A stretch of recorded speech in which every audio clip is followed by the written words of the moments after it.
Yes, people. Yes, people. We are back in the building once again for another live NBA watch along, chillathon, marathon. It's only one game tonight. It is game two of the Boston Celtics against the Philadelphia 76ers.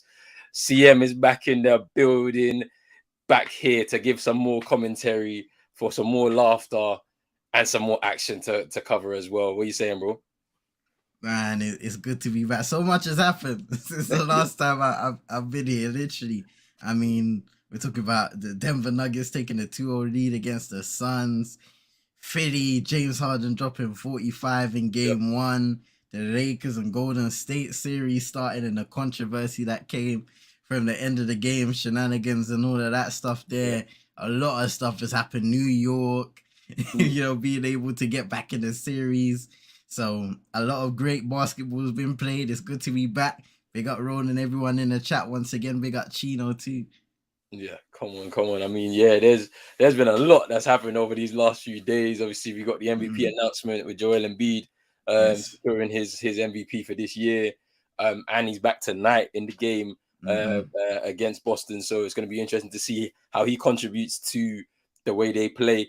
And there's been talks of how Harden's game slightly changes when Embiid is in the side, where he's more focused on facilitating for Embiid. Embiid's more focused on scoring and drawing fouls, going to the line and whatnot. Um, then there was obviously, we've seen the news about Dylan Brooks not being Yeah. going back. I want to hear your thoughts on that, bro, because me and Chino spoke about it yesterday. Oh, What's your thoughts on the Mike. Dylan Brooks situation? I thought the announcement itself was wild. Yeah, The way it was worded, like basically, not in any circumstances are you to return to this team next season. And I was like, you know what? On one side of things, we could joke about it. We could be like, yo, this guy had it coming. All mm, of these antics this season, the yapping in the playoffs, the yapping in the regular season, the little unsportsmanlike activities as well. yeah, And then you can also question what he provides to this Memphis team mm, on a daily, weekly basis in the playoffs in the regular season, and whether they can get better, which I mm, think they can. I do think it was harsh in the way that they announced it yeah, because you're an organization. You kind of need to carry yourself with a bit of class in it. So yeah, the way they announced it was kind of peak, but we've seen worse in the NBA, to be honest. yeah, I think for him, this might be a kind of a wake up call that he needs. And I feel mm, like a lot of those guys on the roster need a wake up call, to be honest. Not all of them, but a lot of those guys. And for him in particular, because now he kind of needs to carve out what he's going to be a specialist in this league. We've seen, you can kind of build a comparison between the both. But you see Patrick Beverly, for example, what are the main things that he kind of owns on being a pest on the defensive end mhm, and being a locker room leader later in his years. mm, So Dylan Brooks now, he kind of needs for me to be a little mature in the way he plays basketball.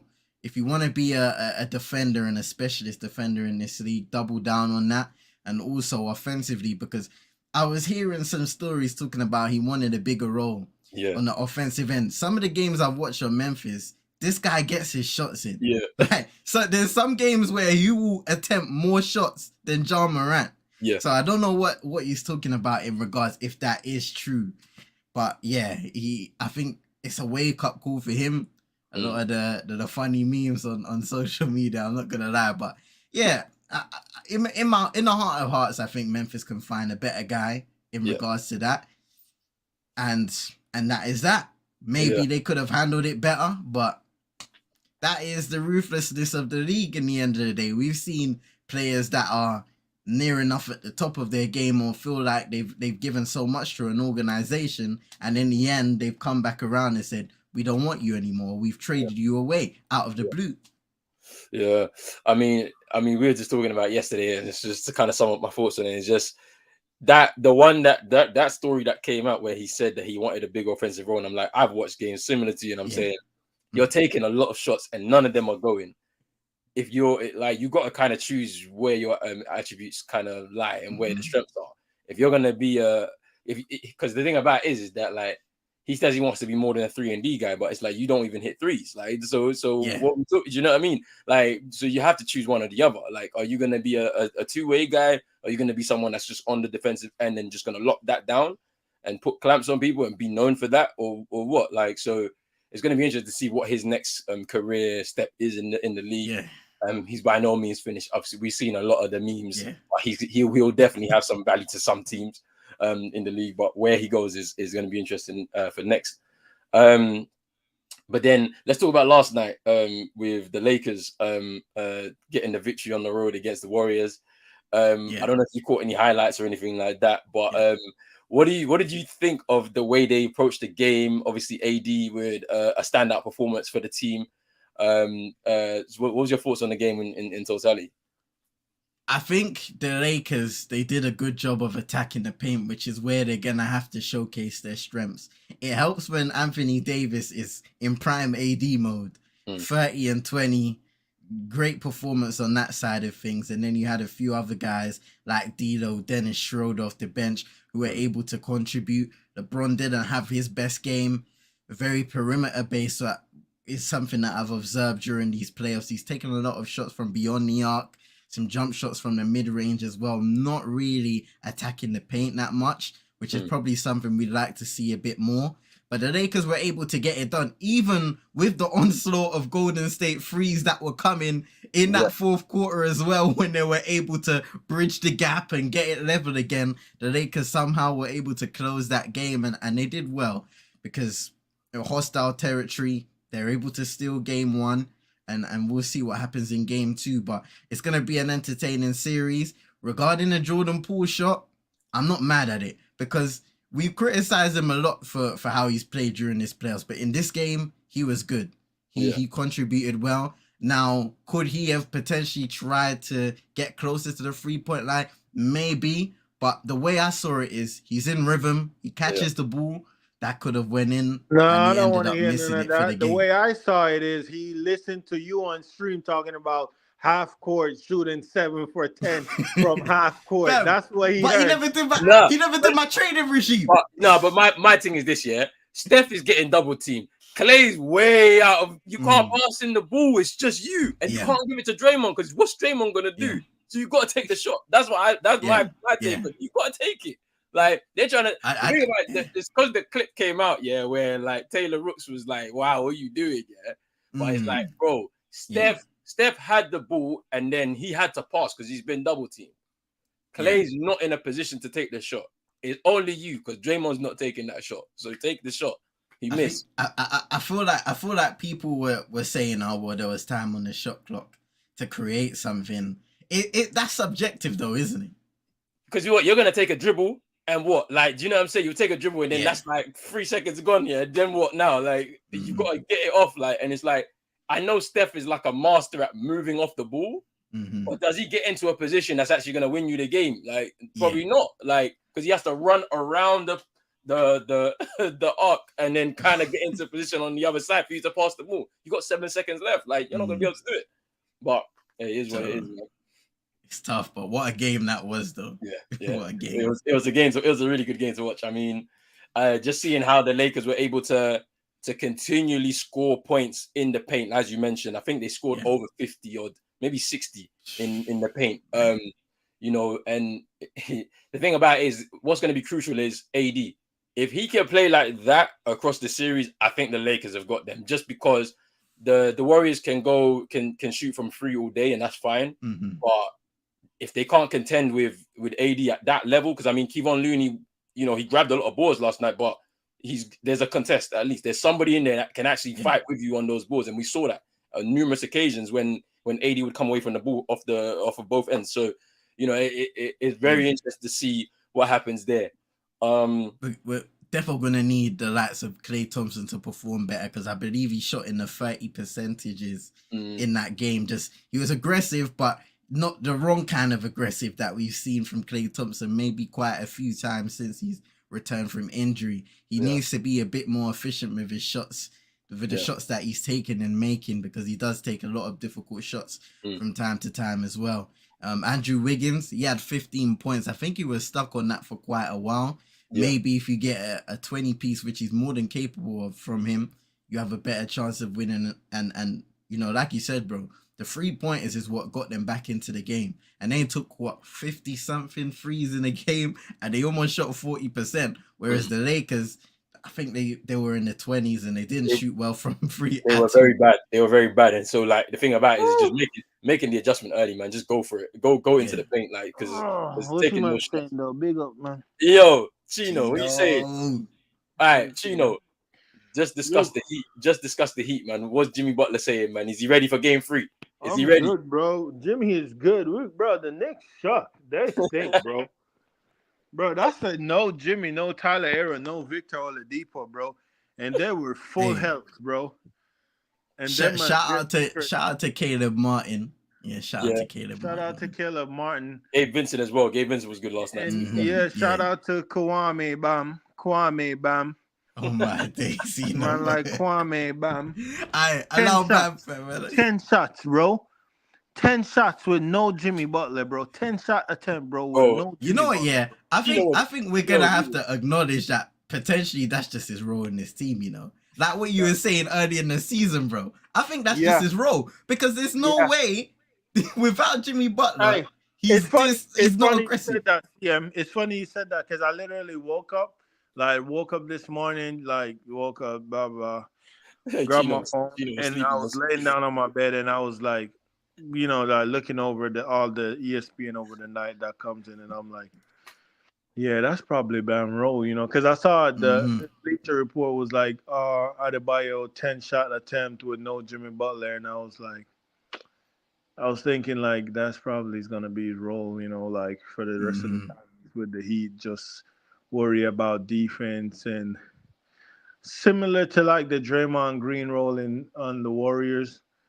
You know, just gotta accept like, the game.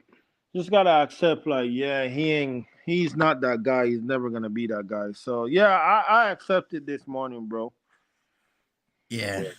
I mean, it was really interesting to watch. But like I said though, to the group chat and to Roland, bro, when Jimmy come back on Saturday, right? Watch this guy trying to act like he's him. Bam, and trying to go for like 20 shot attempt, bro, and just mess up Jimmy rhythm and Jimmy flow. Yeah, that's what they always do. Yo, but big up to everybody inside. Make sure you're hitting the like button on both videos because we're co-streaming on Pros Only Sports and on CM22. And Tyrese Maxey hitting the free ball there. Make sure you're hitting the subscribe button as well. And make sure you're also hitting the notification bell because we're going to be going live right throughout these NBA playoffs as we go through to the finals. But yeah, man, I mean, I'm not worried, man. Jimmy's ready, bro. Man was laughing, bro, when the Knicks was like cheering and Julius was doing all this. I'm him. Jimmy was laughing, bro. Yo, big up to Manj as always. Big up yourself. Thank you for coming through. Big up. Man, like NN in the building. Come on, NN. What you saying, fam? You good? Big up Chris as well in the chat. Boy, he's man saying big up to CM as well. Big up to King as well in the building. What are you saying? He's saying let's go Sixers and all of that. Man, you got all the Sixers fans in your chat. Hey, they're here, man. They're here, man. Hey. I need the 1-1. I need to win this game, fam. No, you need to, man. Like you, man, bro. Celtics, bro. Nice view, Jaylen Brown. Jaylen Brown, I need a big game from you today, JB. You, man, just been so questionable over the years, man. Yeah. You know what? Go give Jason Tatum some credit in game 1. But this needs to be a constant from here on out now. Yeah, I'm not trying to see no 5 from 11s and all of this type of stuff. I ain't trying to see that from 3. Nah, you gotta go for it. Is Derek White for 3? Miss. We need the rebounds, man. The boards, you gotta be aggressive on them boards, fam. Yeah. Did you see the clip of PJ Tucker and who was he? Paul Reed when they was like on the bench and like he was telling him, "Hey, go grab them 2 boards here because we need them." Like it was hilarious, bro. I can't lie, but it's like that's the kind of thing you need. Yeah, I saw it now. I remember because PJ Tucker was he was vexed. I was like, "Yo, this is the type of stuff you need to see, though." from your teammates. Is Tyrese Maxey. What do you think about? Oh, good defense there by Horford. Oh yeah, Al Horford don't like losing, you know. Yeah, no, trust. Hey, I seen it in the game. So against the Bucks. When Giannis dunked on him. Yeah. When Giannis dunked on him, he was like, "Yeah, okay, cool." Then man came back, and dunked on him again in the next game, bro. I was like, "Yeah." Hey. I was like, "Yeah, that's the energy we need." Think about it, like. The thing about it is Horford, the age is telling now. You can see. Yeah. But I think in the mind, like it's still there. You see what he's trying to do, what he did 2-3 years ago when he was younger. You can see certain things he's trying to do, but you're like, yeah. The body's just not catching up to the brain, fam. So yeah, Big Al. he's not the same, and it's a shame. I mean, to be fair, like he was rested a lot during the season. To be fair, so just so that he'd be ready for this.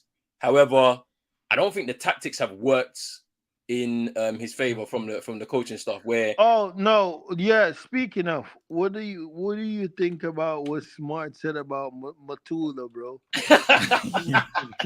he said his offensive random. But it is.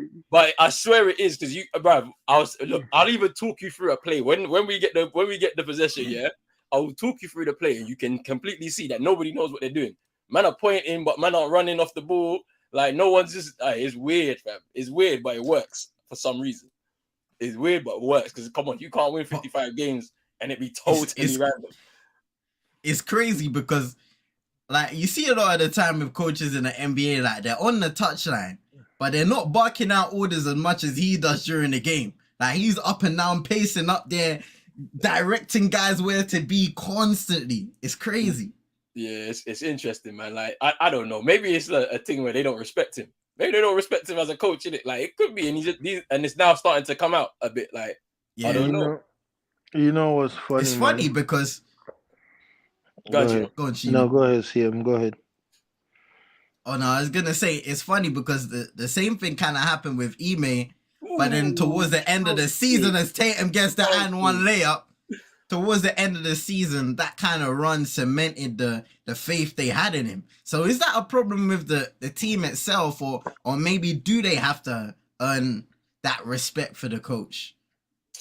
I don't know, man. It's weird. Like it's such a weird situation because I feel like the players knew the situation going into the season, right? We knew what happened with Ime and all of that. We didn't know like what was going to happen with him long term. I think he was officially suspended for the season by the team. Then around quarter of the way through, he was allowed to go and speak to other teams. And then Mazzulla goes on his run. They give him the job permanently.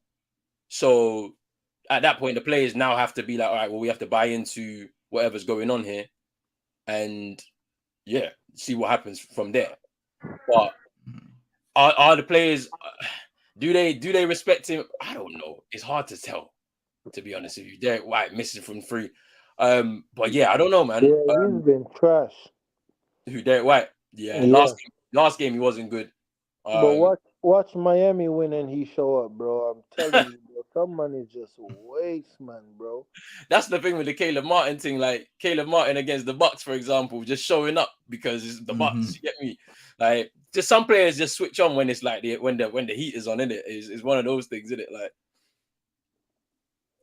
but yeah. Ooh, PJ Tucker rolling his ankle. Oh, that'll be all right. Then go miss a thing. But yeah, this game is a lot closer already because they were scoring. Each team was scoring at will in the first game. So there was like literally no defense at all from either side. How's the MVP doing? He's doing all right. He's feeling his way into the game. I'm about to turn on the game in a second, but I'm just like I'm in my groove right now. You can look at vibes, fam. Look at vibes in the chat, fam. I said, yo, we need to beat Brighton tomorrow. Yeah, that's something that needs to happen still. Yeah. Chino put faith in Adebayo and look what happened. Who said that? And then said that. And then 51. Same guy that put faith in Mudrik. Mudrik. That is rubbish. Vibes. 15, fam. I was wrong, fam. I was wrong in it, but still. It takes a man to say he was wrong, fam. But it's a sticky one still when the brother's chasing that up for the whole year. Fam. I'm not gonna lie, fam. Get a life, fam. He's gonna keep chasing it. I don't mind it. Keep chasing, fam. It's funny to me though, because like he's leaving with something this season, innit? That's what I'm saying. You know what I'm saying? He's leaving with something, fam. He got the scoring record. But you know the league ain't coming though. Like, you know what I'm saying? He's leaving with disappointment, man. That's it. Tears, man. It's funny. It's funny still. I'm not gonna lie though. It's crazy how much Liverpool, the players were trying to go ham to get Bellingham, fam. What did you think was gonna happen, fam? It's kind of mad though. Like how they've kind of secured their midfield now for the next like 10 to 12, 15 years. It's kind of crazy. Tchouaméni, Camavinga, Bellingham. That man said to Liverpool, that man said you don't have the juice like that. Bro, Liverpool ain't got no money like that, man. It's wild though. But yeah, man, it's kind of mad, you know, that they've secured that move. May's just begun and the move is done pretty much. Like just needs to be finalized and that. That's good for United, but Liverpool's gonna get molested. What? I'm not even doing it. I'm not. The Argentina guy, bro. No, McAllister. Yeah, that's what I said, bro. Big man thing. That's what I said. So then what? Is United going for Declan Rice now? Like, is this what we're doing? We're getting the kid we were supposed to get 10 years ago. Not 10 years ago, but like about 5 years ago. What's his name? Nah, bro, it's the Declan Rice thing, fam. Bro, we're not going for no Declan Rice. It's gonna be the Declan Rice, fam. Man is legit chatting to him. So, yeah, I don't respond, fam. I don't need to, fam. You just be embarrassing yourself. Yeah. I ain't got nothing to do with me. Big up Drizzy in the building. Lakers in 5. Lakers in 5. Henderson, yo, that choice of words is a bit wild. Still, I can't lie, vibes. Yo, that's yo. But yeah, imagine that.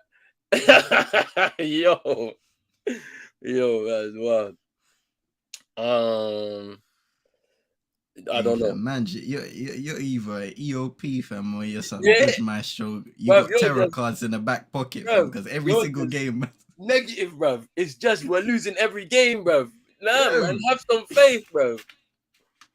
Have some faith, man. Yeah, but big up Furs in the building, man. Bruv, that guy. I don't know, bruv. I don't know what he is, bruv. If he's from there or from the other place, fam. I don't know where he's from, fam. It is what it is, isn't it? And so I'm so happy we ain't getting Bellingham. Hey, you see his franchise player, his NBA franchise player. I tag you, man. In. Oh yeah. Yo, bro. Hey, bro. They're saying that. Actual speed. Hey, check the chat. Check the back room, bro.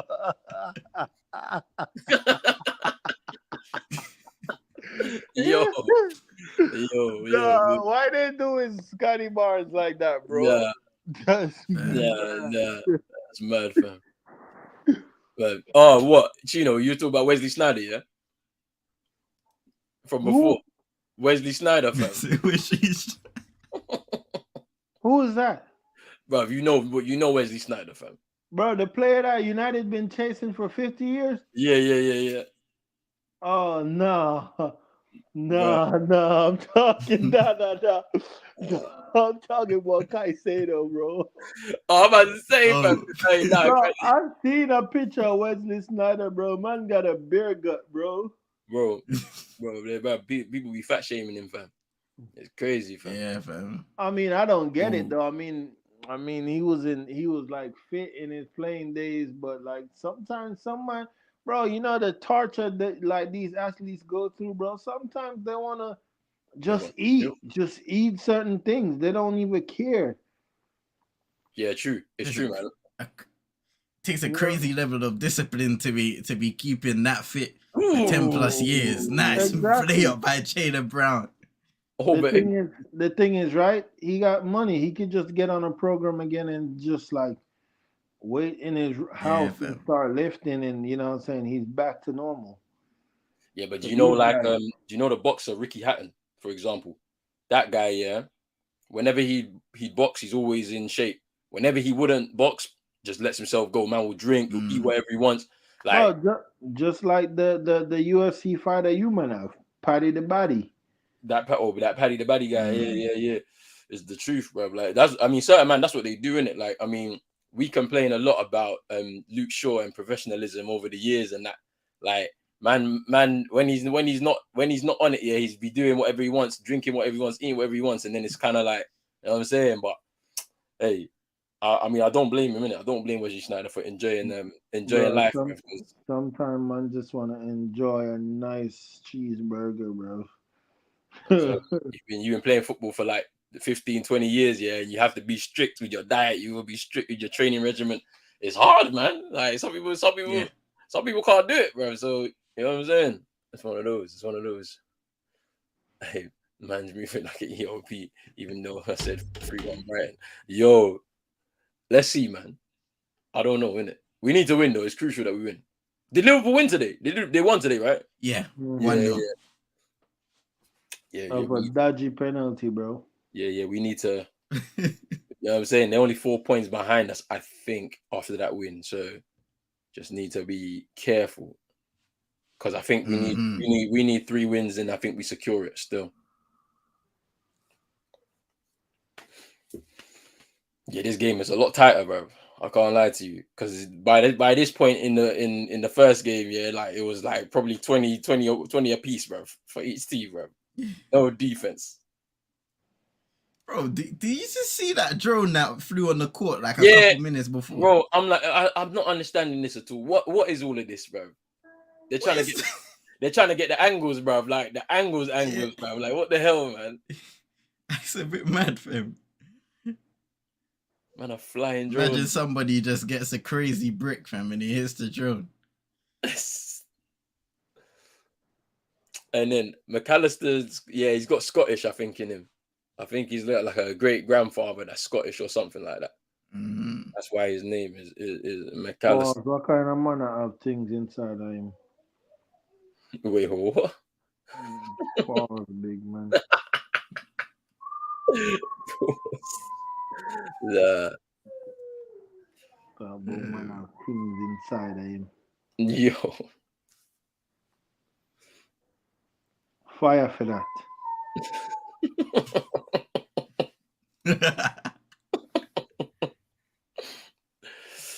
James Harden. No, but yo, I'm telling you, man, right now, bro, Kevin Durant's getting sweet, bro. You think so? I'm telling you, bro, they're getting sweet, bro. Boy, if that were to be the case, it would be crazy. But they haven't looked good in these last 2 games. And no CP3. No CP3 either. Injured. I'm not even tripping, bro, about yesterday. Like people tripping, like Knicks fans, like we're back. I bet you that's how Bucks fans felt, and they had a better game 2 than you man did. Like the game was mad close. The Bucks like literally ripped us to pieces in game 2. Mm-hmm. You know what I'm saying? Took that shit back home. What happened? Raped them. Raped the deer. Nah, you're on a timeout, fam. I'm gonna have to time you out. You're on a timeout, bro. This is the second one, bro. Second offense, bro. Gino has to sit there for the next 2-3 minutes, bro. Bro, you're on a timeout, bro. What the hell, fam? Hey, bro. Hey, we at Pros Only Sports and CM22 do not condone this language. Trust me. We apologize to any viewers who are disturbed and offended. Chino. Just basketball talk, man. Nah. Nah. Relax. Bro, but they can say fear the deer. Yeah, fear the deer, innit? What's wrong with that? So why can't we? Whoa. Relax. No, I don't like this double standard, man. I think it's because I'm black.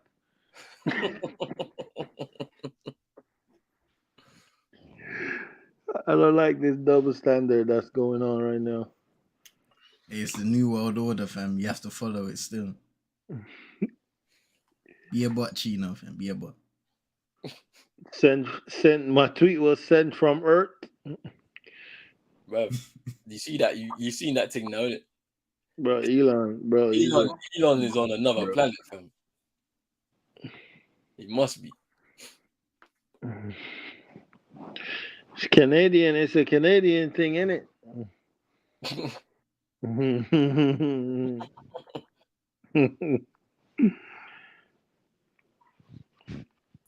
James Harden at the line.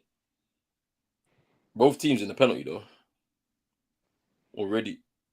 What's the parlay saying?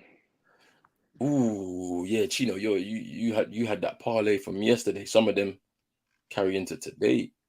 No, that parlay was for today. Oh, it's for today. My parlay from yesterday's game, they all failed, man. Did they fail? I thought there was at least one.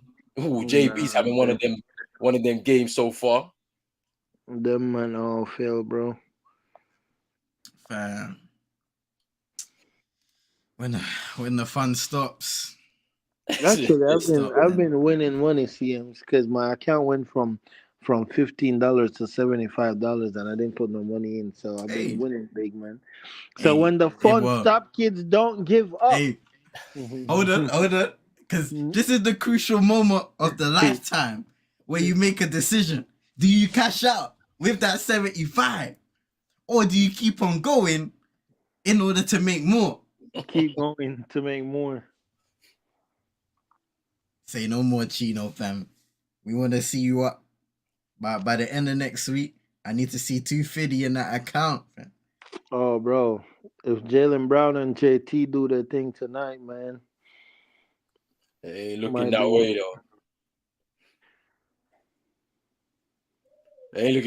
though. It's not?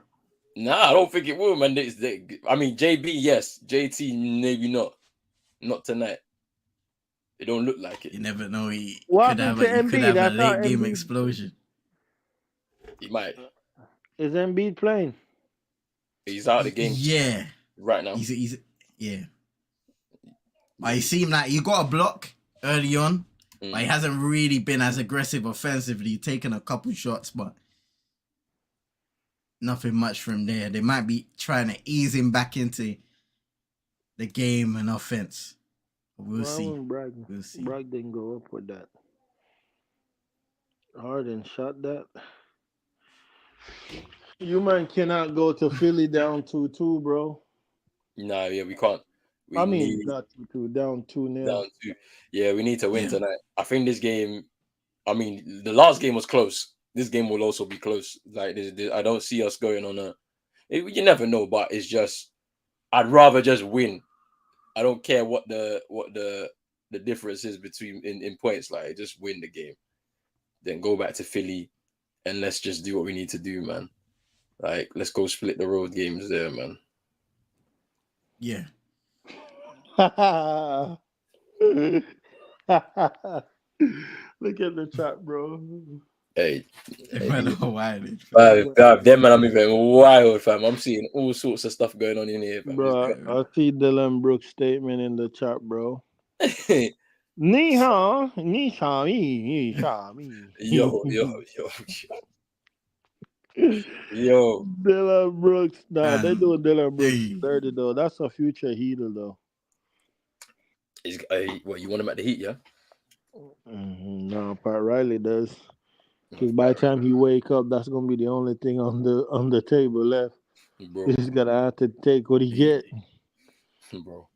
Man might have to be spamming this comment in a couple times today, fam. Yeah, trust me, bro. Got that fat disclaimer, fam. Pin it in the top of the chat. And trust me.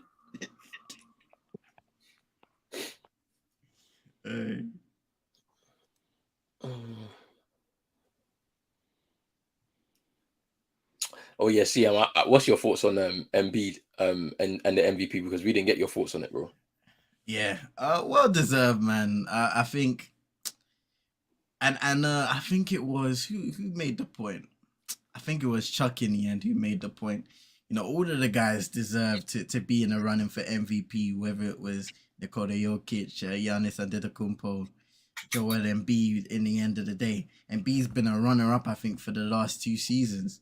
So he was due to win, and he's had a great year with Philly in terms of just playing at a high level, leading his team to a good position in that NBA standing. So his MVP is well deserved. Jokic is a 2-time MVP. Now Embiid's a 1-time MVP, and this is something that's off his bucket list, something that he's been wanting to achieve since he's come into the league in the end of the day. So well deserved, and hopefully now Philadelphia will have him for the remainder of the playoffs, however long they'll be able to stay, because he's a crucial part of that team. And even though James Harden went crazy in game 1, they're going to need the both of them just to shore up, especially on the defensive ends for rim protection, and he will give them some extra offense if he's fully fit, and that's a big if. So yeah, congratulations to MVP. Bro, I need a shock type center, bro. I need a shock types. No, so in the Miami group chat this morning, when I was letting my disappointment with Bam off, and I was just writing, and I was like telling them what type of center it is. Somebody type I said, this nigga need Shaq. Because what I was describing that I want, they're like, yeah, he wants Shaq. Like, bro, I just need a center to dominate, bro. Yeah, but bro, they're hard to come by, bro. Yeah, the center build, bro. It's like centers have not been like. I mean, Jokic, Embiid. They're not. They're special. Them man are special, innit? You're not gonna get the only way you're gonna be able to do it is drafting in. Pretend if you're looking at players that are developing over there. But in the last 5 drafts, name a center, name a big center, because even one Ben Meana, bro, they're saying he's a 7. He's a 7-5 power forward, bro. Yeah, he's not a center. I don't think he could play there, but I don't think he is. Yeah, because he can play there with the height, but he don't have the body size and all that thing to match up. He'll need to really bulk up. He's probably gonna end up kind of like a KD kind of. Even shit, bro. Shit ain't a center, bro. Chet ain't no shit. Chet ain't a center either. Chet ain't a center either. So it's gonna be interesting. Because all of these big tall guys, that are them 3 rimmed out. You might probably been seeing that 20 minutes ago. Yeah, definitely seen that one still. Yo, what is Brogdon on, fam? Played well in game 1, and he's picking that up once again off the bench. But yo, has been praising him all year for his composed play and what he's added. That 6 man is cursed, bro. Oh, Brogdon hit that. Well, no, because why I said what is he on? He almost turned the ball over, fam, before he hit that 3. Hey, we be moving nuts. Even the last play in game 1, where I shouted it. I was like, Tatum, do not turn this ball over with no dumb play.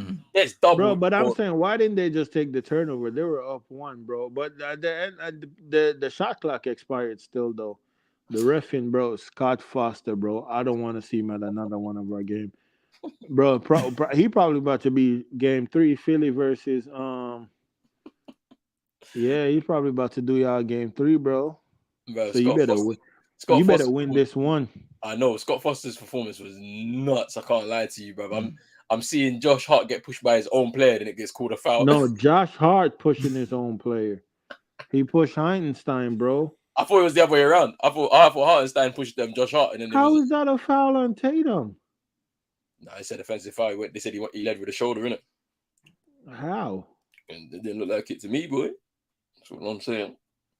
Who's the refs in this game, bro? I swear, bro. I don't want to see Probably Gucci. Tony Brothers, bro. Tony I don't, Brothers. bruv, I don't want to see no Tony Brothers or Gucci Mane in this thing, fam. Get out, bro. We got Rodney Mott, Zach Zarba, and Kevin Scott. Oh, Zach Zarba. Oh my, bro, they're all so bad, bro. They're all so bad, bro. Like they're all horrible, fam. Zach Zarba, Tony Brothers, Gucci Man, Scott Foster. Oh, what is going on? It's crazy that we don't even know his name. His Marcus Smart thought about it, didn't take it. Now he does. Ooh, let's go. Let's go, Marcus. That's great work. You know what, though? What I want to say is, though, I don't. Let me. Grant Williams just let me think about hustle there after the turnover from Tatum. I want to say shout out to Anthony Davis. Oh yeah. But the thing is, right? We'll give him this shout out, and then next game 2. Like that's the thing, bro. Because we know he have this consistency. He needs consistency. I mean, to be fair to Anthony Davis, I would say in this playoffs he's been locked in. Apart from game 1 against, I think was it game 1 or game 2 against Memphis. It might have been. It was bad. He was bad in one of those games in the series. But apart from that game, he's been very good. Like in the whole playoffs, he's been very good. Like on defensively, he's been locked in. Blocks. The amount of blocks I think he's done in the last 7 games. Oh my gosh.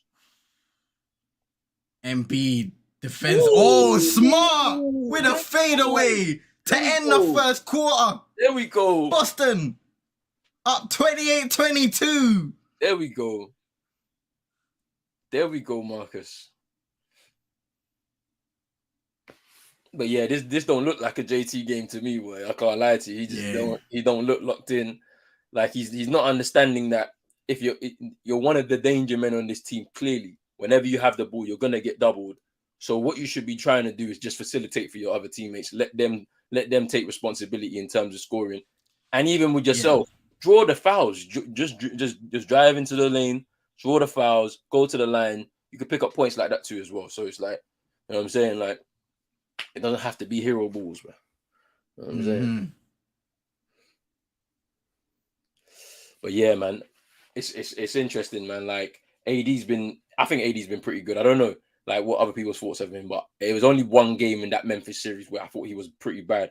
But across the board in the playoffs, I think he's been very good for the Lakers. Even like D'Lo stepped up massively. Like he stepped up massively in the last few years. Like he's really been good. Like yesterday, he was really good. Like Dennis Schroeder, like you mentioned off the bench, he had a few good plays in the Memphis game, and then again yesterday. So I mean, hey, it's all good, man. I'm enjoying it. I'm enjoying that series because I think that series is going to be one of those 6 or 7 because the Warriors aren't gonna. No, the Warriors ain't gonna sleep for sure. Yeah, that series is gonna be fire. Steve Kerr definitely have the ability to make adjustments. You know what I'm saying? Steve Kerr is gonna do that. I do think on the other side, LeBron James have the ability as a coach to make adjustment, but I don't think Darvin Ham have the ability to. Ham. He's gonna have to listen to LeBron, but if you feel like, oh no, he's overstepping, I'm the man, like I'm the coach. I say my name is Coach on my you know what I mean, sweater, blah blah blah. He's gonna lose that series. You know what I'm trying to say? But if you listen to Bron, they'll be okay. Yo. Big up to Brush in the building. Never big up Brush. Brush is an EOP, people. Don't be like Brush. Like on both streams. Big up to Brush, man. But yeah. Never a big up Brush. Brush is an EOP. Hey, Gino, relax, man. No, big up yourself, Brushy. But yo, I think, Darvin Ham, it's going to be interesting still to see what happens, man. Who do you think is a better motivational speaker, Ham or Doc Rivers? Come on, guys. You got this. You just have to I heard Doc Rivers on the mic at one time. You just have to put the basketball in the hoop and stop them from putting it in your hoop. I was like, bro, what? Nah, it's mad.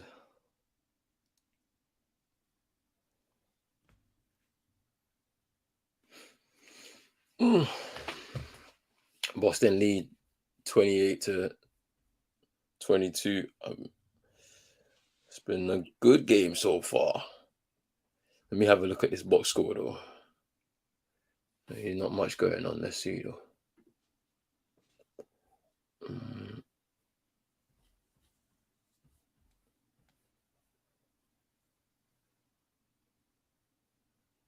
James Harden's already got 9.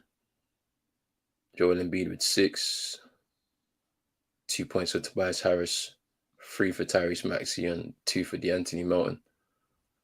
Jaylen Brown's already got 13. What was you going to say, Siam?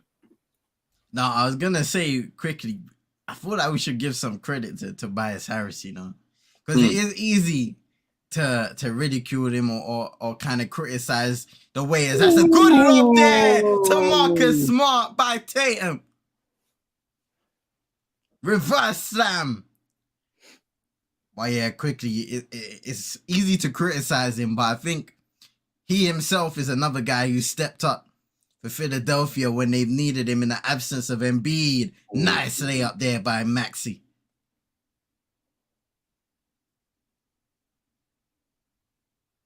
Brogdon for 3. Ooh, knocks it down. They just left him open. Yeah. As I said, not both teams on the defensive end a bit shaky. I can't lie to you in game 1, and it's kind of showing here a little bit in game 2. I think Boston are a little bit more.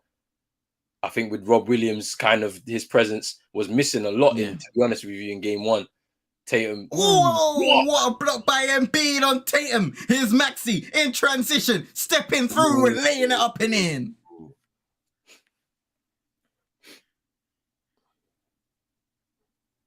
I'm wondering how this knee is for Embiid though. Because when I heard the small tear, I was like, I'm not so sure how this looks. For him, but no doubt he's gonna be playing through some pain. Yeah. And that's a foul. Jason Tatum's going to go to the line. On the defense, like, the thing I don't like about it is, right, when we've seen Boston defend, we're talking about Tatum, Jaylen Brown, Marcus Smart being the DPOY last year. I don't like the regression of this team effort-wise defensively. I do understand that sometimes you have to save energy for if you're exerting a lot of it on offense.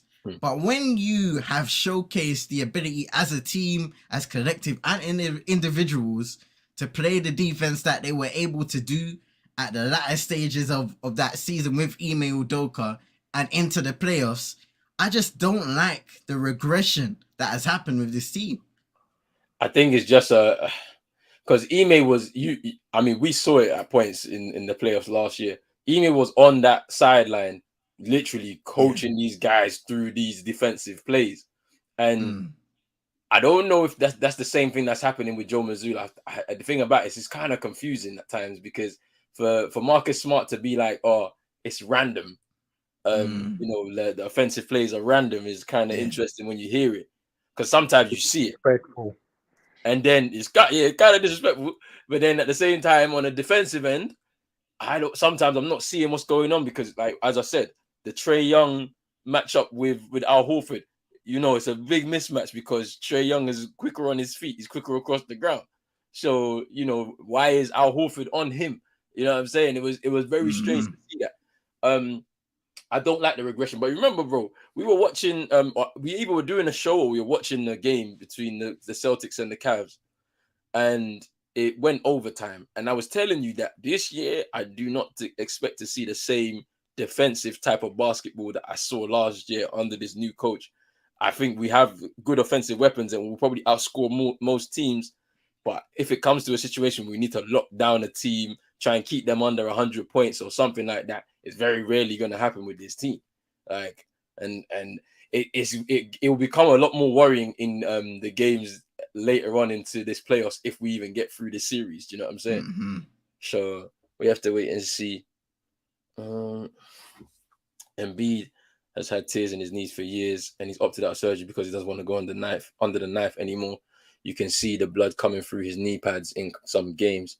But like King, I like. Whilst we can commend that, yeah, at the same time, like, what about your later life, bro? Like, what, you're not gonna have knees, fam? Like, when you finish your career, fam, so you have to go on this. You have to have the surgery.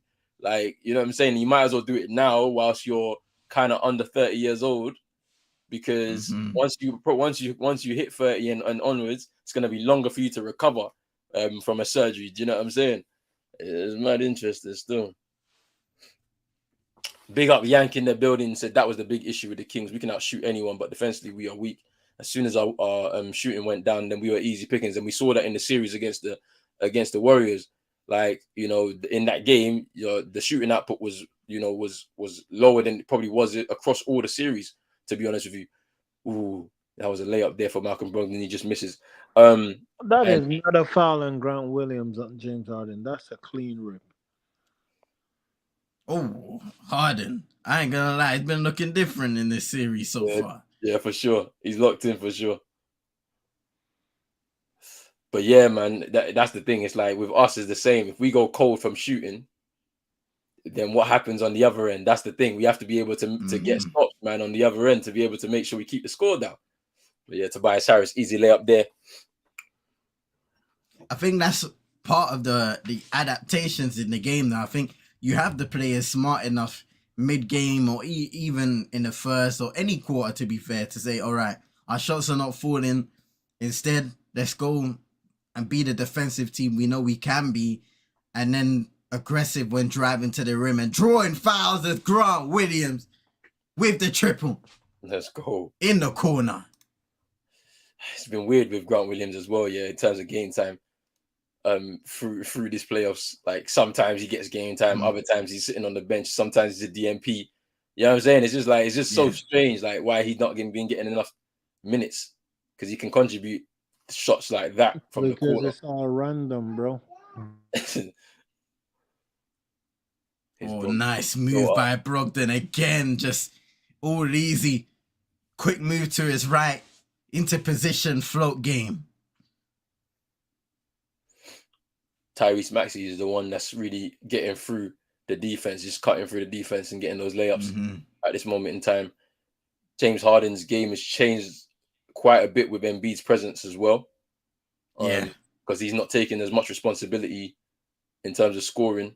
He's getting into these ISO plays. Step back. Ooh. Misses. He's getting into these ISO plays like he was in the first game, but now he has to facilitate for other teammates as well. So it's interesting to see how his output changes when Embiid is in there. Almost. Great defensive play by Embiid again. Jaylen Brown tried to catch a body. Here's Embiid. And here's Embiid in, draws the foul of Robert Williams inside. Man, look at this. He was about to. Embiid just showcasing the wingspan there just to be able to block it there. At the rim. Brogdon low-key cooking right now. His parlay about to hit already. How many points you said from 15? Over 15? Yeah, they had 14, so 15 points. Get Chino that money.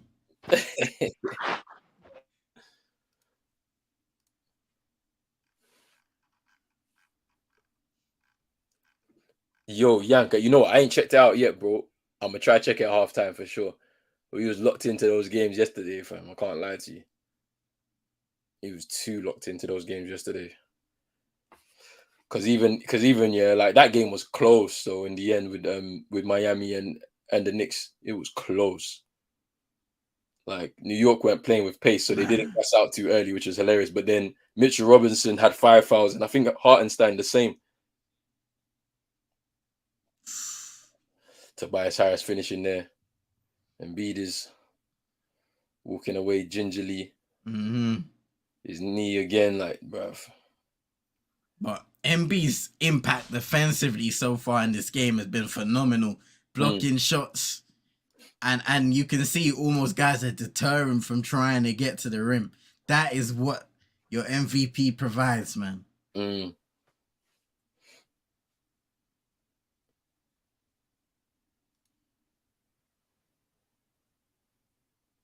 To this day, fam, that Harden play on Batman was crazy. You, hey, this James Harden was different, man. Man. Center and backup center in foul trouble, but Kwame and Bami attacked them at all. That was wild because they was in foul trouble early. Both of them were in foul trouble early to the point where, bro, you like if they was to keep going, it would have been a problem. It would have been a serious problem for both of them. But yeah, like Chino said, Bam wasn't attacking them. I don't think most of the players were attacking them, to be honest. They were very content shooting from free, which is fine because New York can't shoot like that. Even though Jalen Brunson did hit a few triples himself. Josh Hart even did as well, to be fair.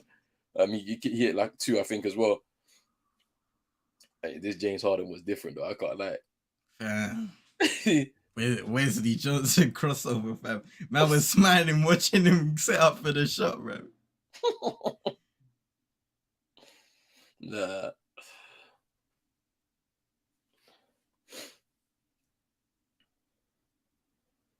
Oh, not Ricky Rubio, fam. Oh, my days. He had him clawing, fam, trying to get back in position. Hey, yo, did you not see the video of LeBron yesterday guarding Steph when he was on the bench, fam?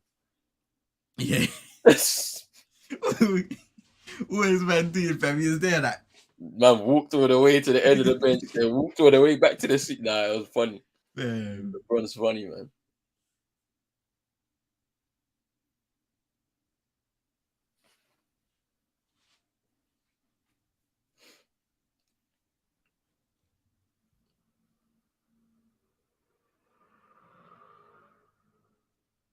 Hey.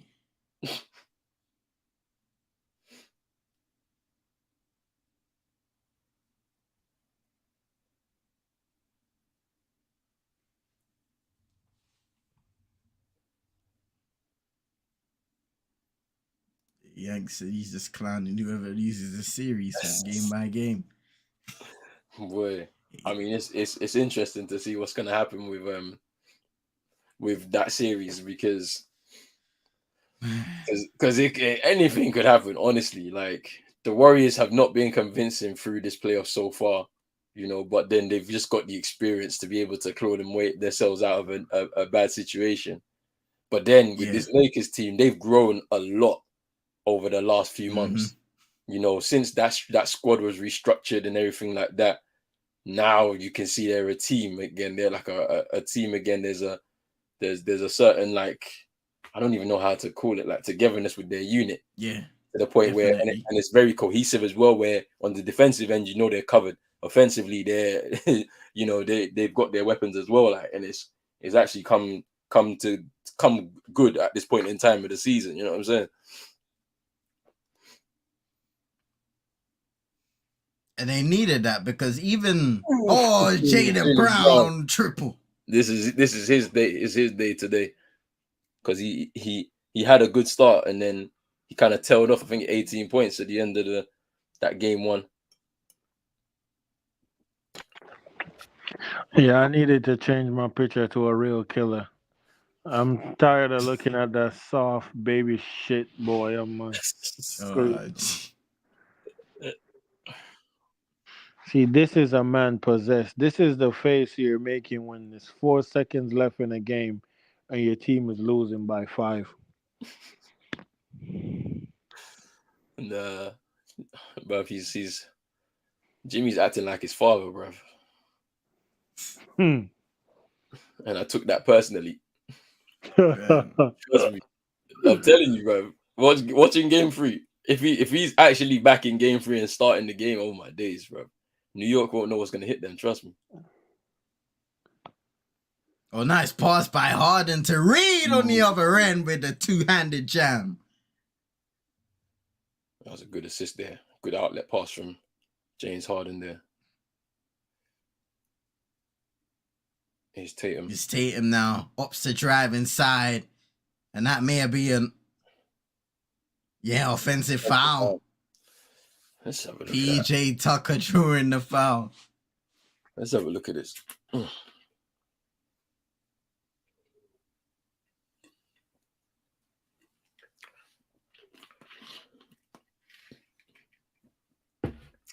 Yeah, Yank, I seen this.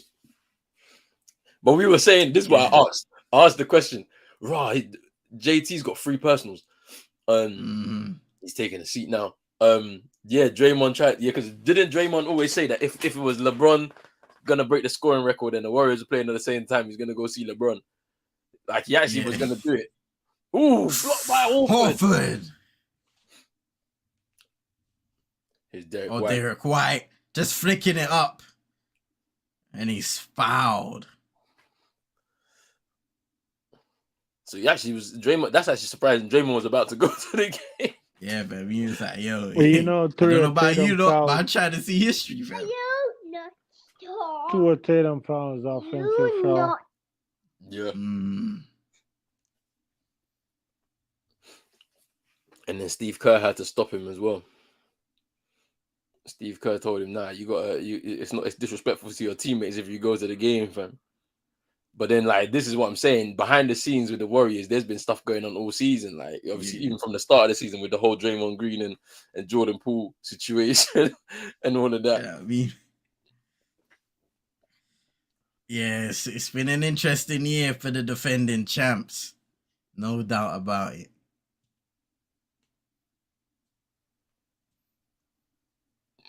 Derek White hitting both of those.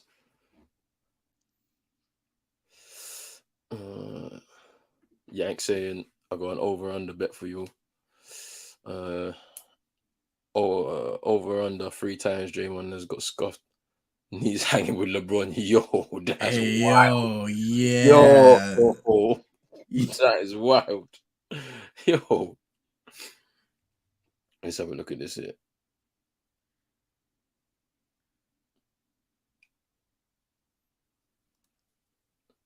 Big up man like King. Enjoy the experience, bro. Yes, big up yourself, King.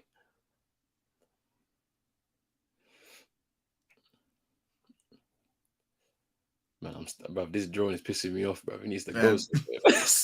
He needs to go somewhere, fam. At first, I thought it was some CGI thing. Oh, Horford can't score. But he gets it back. Great tip.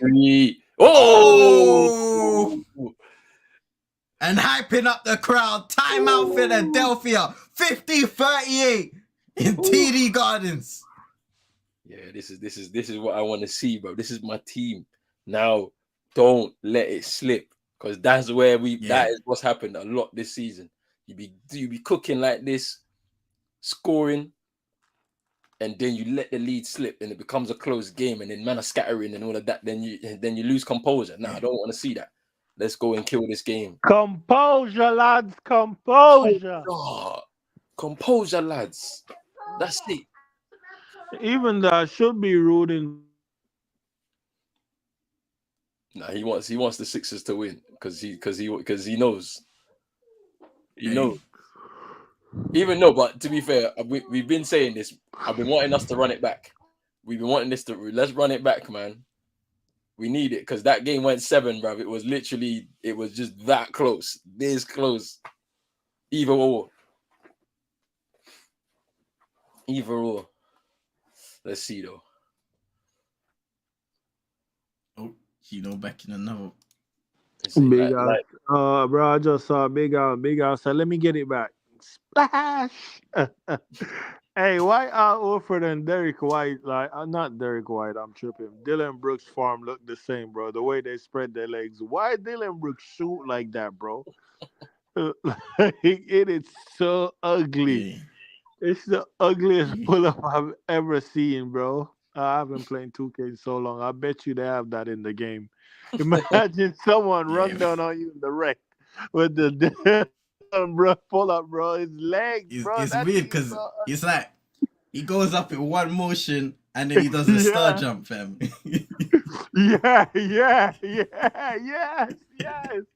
Yes, bro. I mean, like, yo, What's that that? thing is so ugly. Oh man. Nah. I should be rooting for Philly though, Roland. Why? You want the Cause easy you want the, that's you know it. You know you it. want the easy thing. I don't want the easy thing, bro. Let's You, go. Let's go. We you gotta run it know back. that's an Hey, easy roll. Yo, hey, that's an hey. Maybe easy roll. should we be putting some more respect on Philly though? Potentially. No. We'll I be. No. mean, Okay. Okay. even King said Celtics in 6. Even he said it, bro. Like, you know what I'm saying? Like, he says that. But even like Chino said, we'll win the next 4. That's what Chino thinks. We'll win the next 4. Mhm. Because I mean, it's gonna take Embiid one game to get himself up to speed. Yeah. So Come if on. we do what we need to do in the second half, we win this. We win What this I game. would say though, Embiid is gonna get a lot of whistle Oh yeah, yeah, back yeah. home. Yes. Oh yeah, for sure. We're gonna have to contend with that for sure. Them, whi- But we'll see. them We'll see whistle. what. But I mean, if Tatum is having this type of game right now, if y'all win it, you definitely know he's gonna put on a performance In the next one. Yeah. in So it's in the next one. But yeah, he might shake my parlay tonight. I should have went yeah, under for him. he definitely shaking your parlay tonight. 3 personals already. I don't see him coming back into the game after this. I mean, like as in not into the game, but as in just like scoring the ball. I just can't see him doing it. He can Like, take over the other third. mm, we'll see. We'll He see have what he does. the ability to take over again. Personally, I think so. Man, I like Tatum. Philly. Philly got 1 I from just 11 from. hate Boston, man. Like, I like Tatum. Some of the hate he get, Ooh. I think, is because of Boston, man. Because Boston is just a shitty place, shitty franchise, shitty fans. Like, it's horrible. And Maxi's cooking right now for the And then Sixers. don't get me started on the legends, bro. Like the legends Wait. are just Ooh, just rolls off the rim there for Brogdon. It's James Harden now. Philly have been giving Brogdon those triples though. I don't know if it was the same in game 1. If that's the case, Yeah, I don't like this matchup between Horford and Harden, bro. hey, the I don't Brogdon like. hit it. yeah. Brogdon ain't hitting the Oh, triple. Maxi, what a move! Look, Brown in the air. he just faked him out. The pass on the wing, and he just went straight for the rim, fam. Ooh, Oh, nice move by Al. Back out. Brogdon driving inside. Marcus Smart. Now here's Marcus Smart. Euro tough layup is missed. Good defense there by Philly. Nice.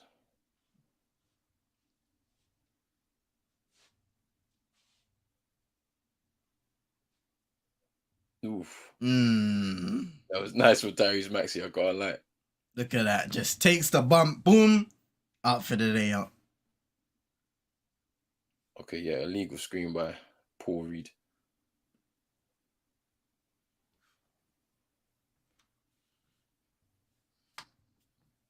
Here's Derek White. Oh, that's lovely. For 3, miss.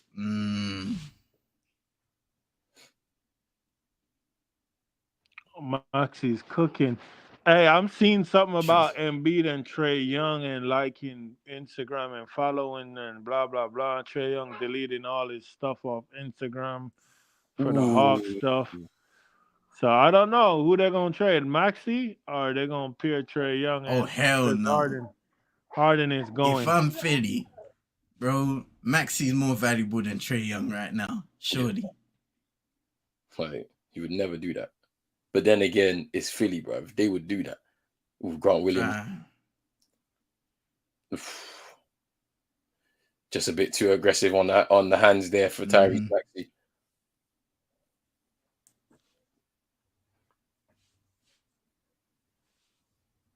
Just pulling back Derek White. That illegal screen and Paul Reed. You gotta wait, big man. Who you think you is? Like, he's trying to roll to go score.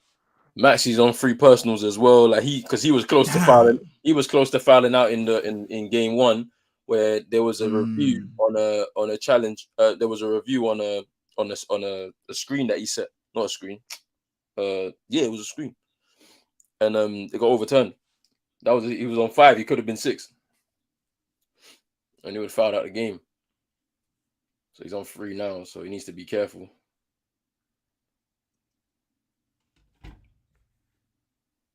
Here's JB trying to score through the contact. Here's Marcus Smart for 3, miss. And Harden rebound. Here's Tobias Harris. DeAnthony Melton for 3, miss. Oh. Nah, that was on me there, boo. Here's Derek White. He ain't been to the gym with Chino, fam. Well taught. Bruv.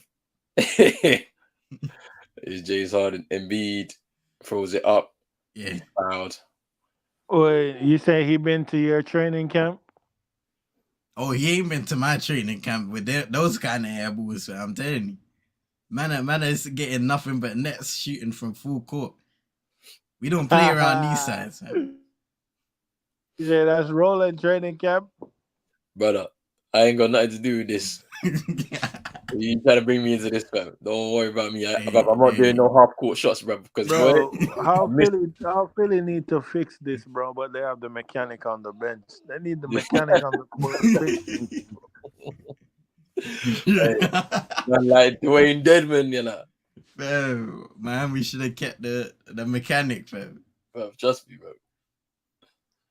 Because now I miss all the slander that bro. Chino. We kept the mechanic, bro. We would have got swept by the Bucks, bro. Yeah, but still, Cody Zeller looked like a scientist with them clear goggles, fam. You know them clear goggles, fam. I look like a science teacher, fam. Allow it, fam.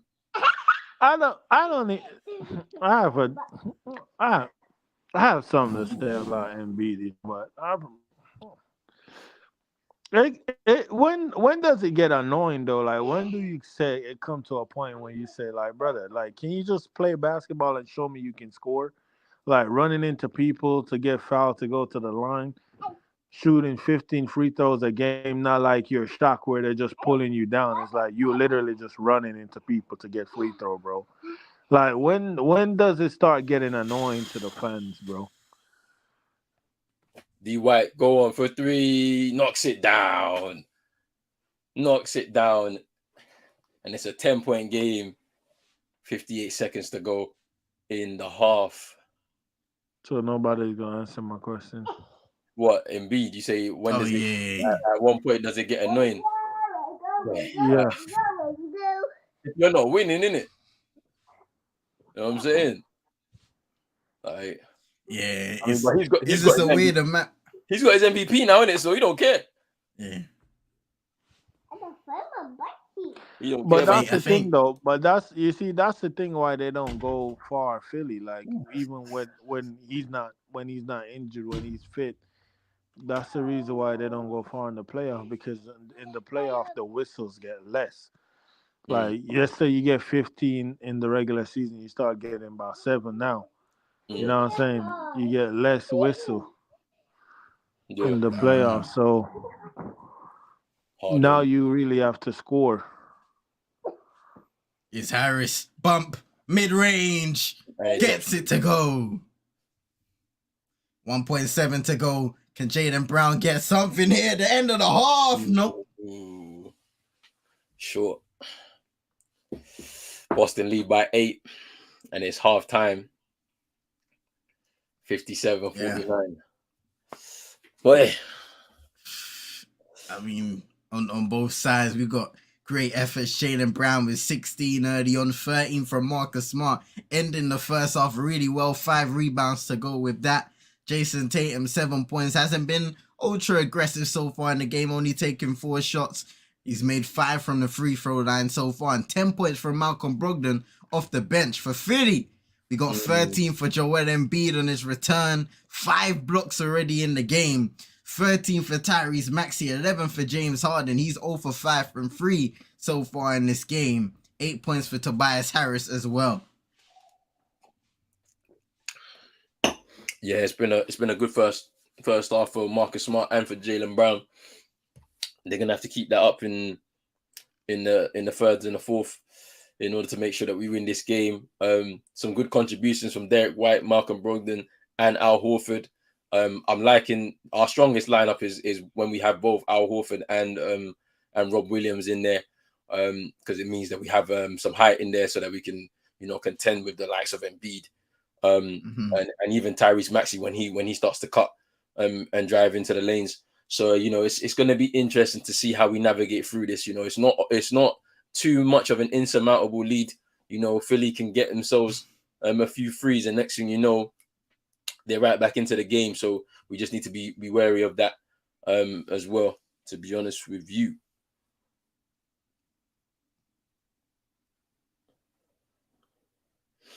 Yank saying, wait. Let me go back to Yank. Yank saying it's only annoying if you ain't on your team. If they're gonna call it, why stop doing it? Want an MVP playing like this? He is. It's true. It's true. Well, like get back for Chino's comment earlier, fam. You know what I mean? Just and Yank actually made a point earlier. Going to his comment down below. Give me a second. Let me find it real quick. Because he was mentioning the King's appointment, but I don't think we covered it. Let me see if I can find it. If I can't, it's all good. Yeah, King's adding the show today, taking on NBA and G League Exec of the Year. Alright, cool. So, yeah, man, he's saying the franchise is going to be dangerous going forward in the future. Hey, man, we love to see it because for many, many years, those board members, those hierarchy members in the Sacramento Kings were making bad decisions time and time again. So hopefully they can capitalize off of this great year and keep it going, improve upon that roster. The players will continue to improve as well. So good luck to them all. And then saying, Joe Mazzulla, I need you to come through for Philly. You need to stay away, fam. Stay away from it completely, fam. Like, I don't even know who, bruv. We need email, bruv, on the phone, fam. You get me? Need email in the earpiece, fam, because I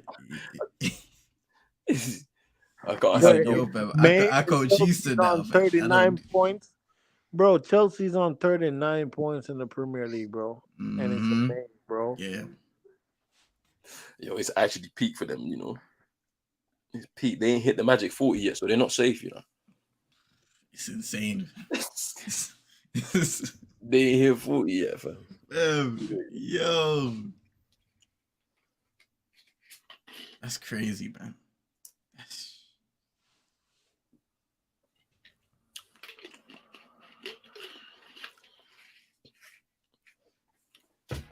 Yeah, it's got a question for us. Bournemouth won more game than them, man, bro. Rihanna's got a question out of Rashford, De Gea, and Dallo. Who's earned an extension? Rashi and Dallo. But if it's only one, I'll give it to Rashford. Definitely earned his extension. The hair can piss off.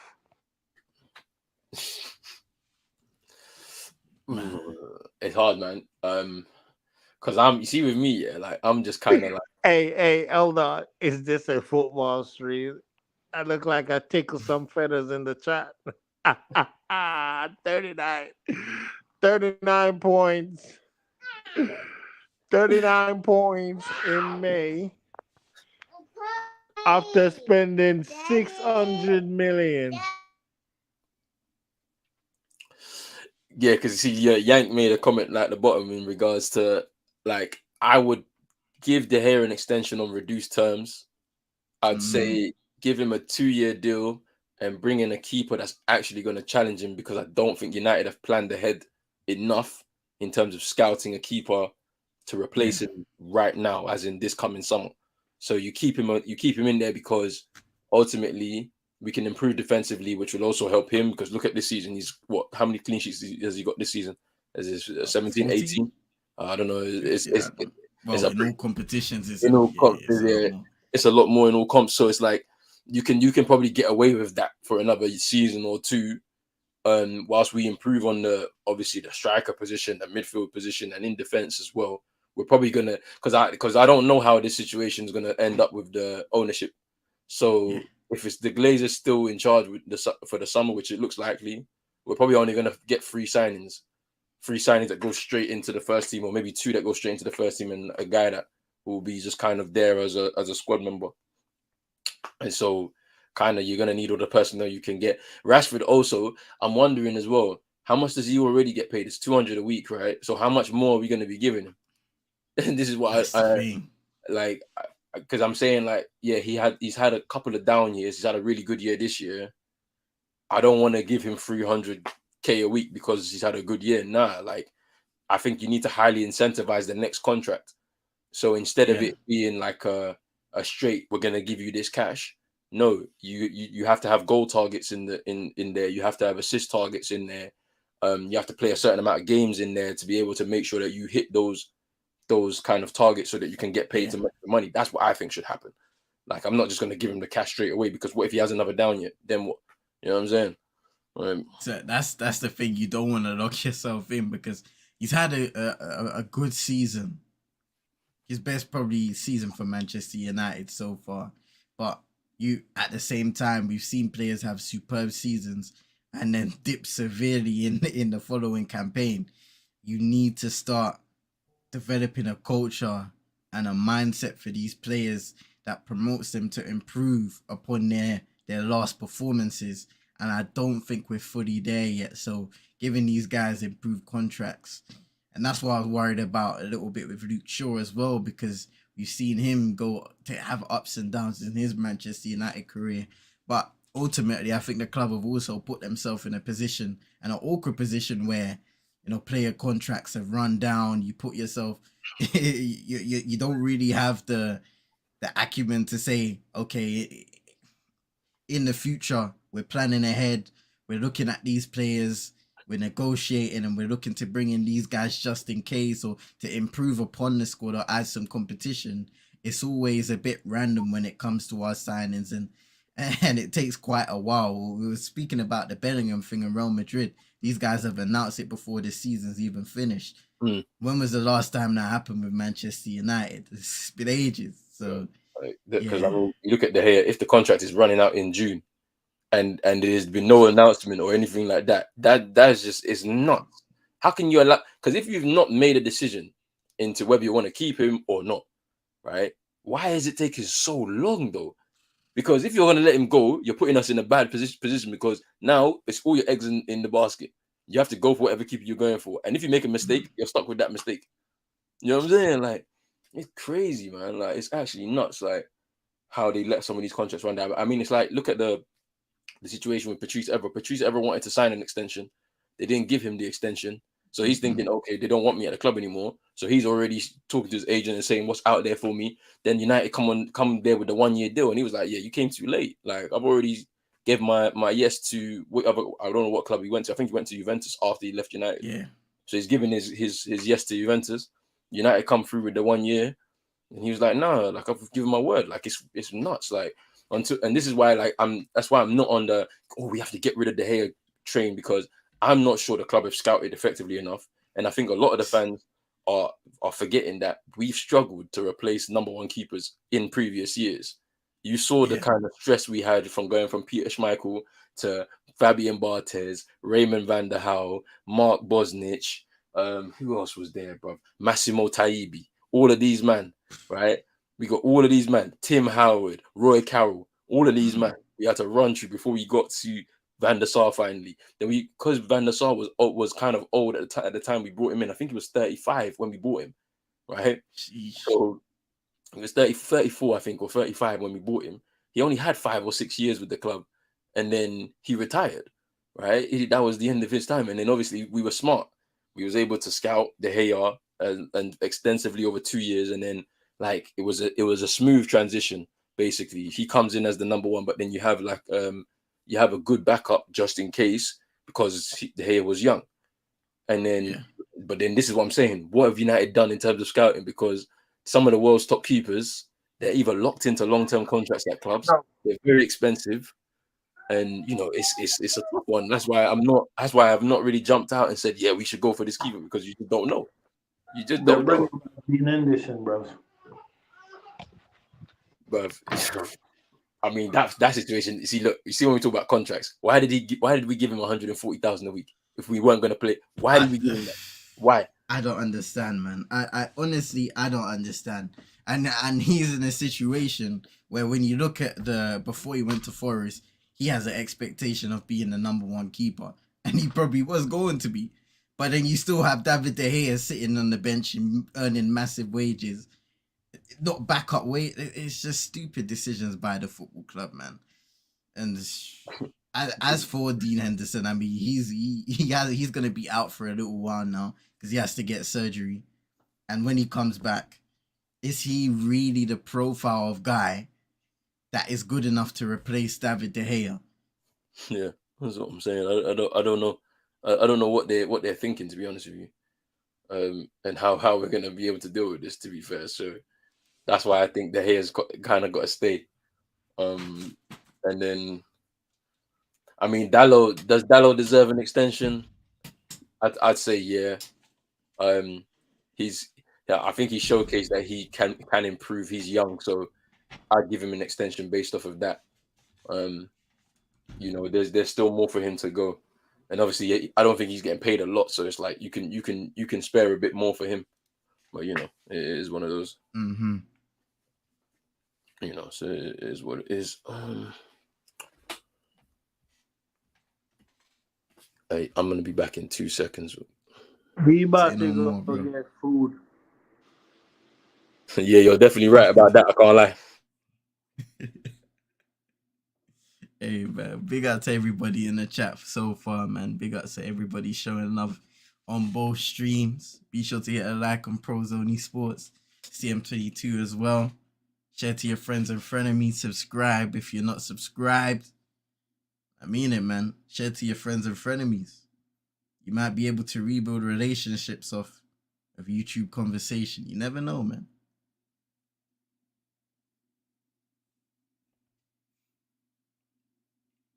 Yang saying De Gea also said he wants to stay. Yeah. So he definitely wants to stay at the club. And then we had the reports a while back saying he'd be open to taking a pay cut. So hopefully that's the case and it's just smooth. But like what Roland said, why you wait so late to make sure you secure that? Because things can change in the end of the day, especially in professional sports, man. But it is an interesting scenario being a Manchester United fan right now, especially with this week coming to a close, having all of the new news articles and outlets reporting that the Glazers are due to make a key decision by the end of this week. We're now at Thursday now? Yeah, we're now at Thursday. Wednesday for some people around the world. So, yeah.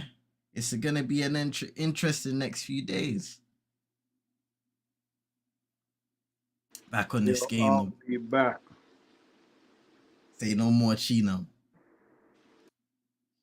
But back on this game, ladies and gentlemen. 57-49 lead for the Boston Celtics. What do you guys think in the comment section below? What do you guys believe Philadelphia need to do in able to get back in this game and win it? It would be great for them if they could take a 2-0 lead in the series going back to Philadelphia. That would be insane and a massive disappointment for the Boston Celtics. But it wouldn't be the first time we've seen a high-seeded team, and of course both teams relatively high-seeded, but Boston, the higher team in the Eastern Conference. It wouldn't be the first time we've seen such a team, experience disappointments like that. But Philadelphia, they are capable of coming back into the game. But what do you think they need to do in order to achieve that? I think so far it was good seeing James Harden be aggressive early on in the game, drawing fouls, getting to the rim, but he hasn't been able to shoot the ball well. He's earned most of his points off free throws, 7 of 8, 0 for 5 from 3, 2 for 10 from the field overall. So you will get those games from James Harden from time to time where he's in rhythm in game 1 and he just looks completely out of it now for game 2. So will he be able to bounce back in the second half? Who knows? Yo, I nearly got by Chino tagging us in that story. Let me see. I nearly got. I nearly bit. I was about to come in like breaking news. Nah. Hey, that would have been wild, fam. Even though I do expect it to happen still. I don't think he ends up in the new season with the Bucks. But they need problems, man. They need problems. They need young players, man. They need to start again. How they need to do it, I don't know. But then at the same time, they've really like made some wild moves with the whole Jay Crowder situation, 5 second rounds for him. Like it's crazy now. You've lost picks to be able to help, freshen up your squad with some younger talent.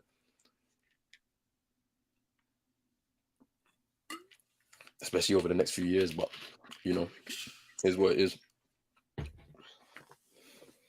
Here's Marcus Smart fade away. Ooh, gets it to go over James Harden. He has played well today, Marcus Smart.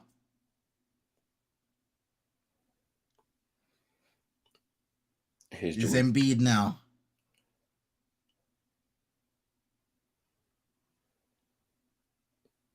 4 to shoot. Joel Embiid fade away. Ooh, over Al Horford. Here's Jason Tatum back in the game on free personals. Jaylen Brown throwing it down.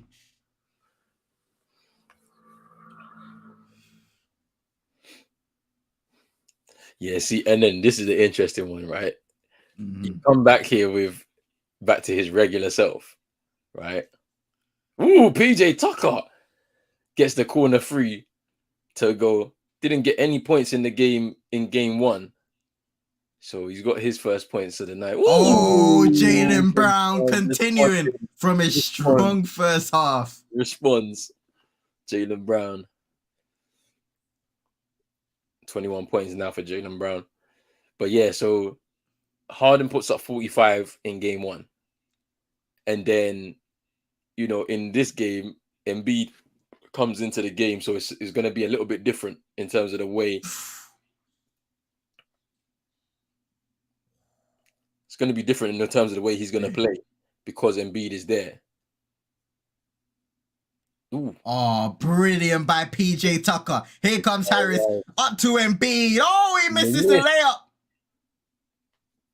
Here's Marcus Smart now. I think the Celtics just need to slow it down because Philly are all over the place defensively.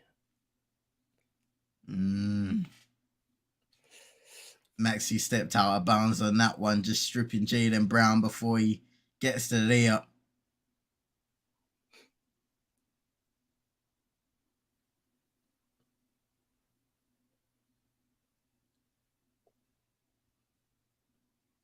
Here's Jaylen Brown. Tyrese Maxey switching on to him. We're thinking about the double there. But Jaylen Brown. Yeah, he's come out second half ready.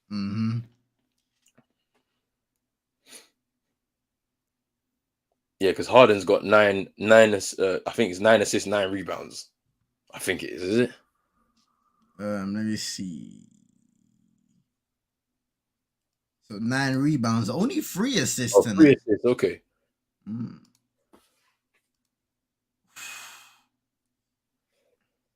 So Jaylen Brown was feeding himself there. So the game has changed for him, but like the people be like, so why did they switch from the old Harden is back and now look at what he's doing type of thing? Yeah.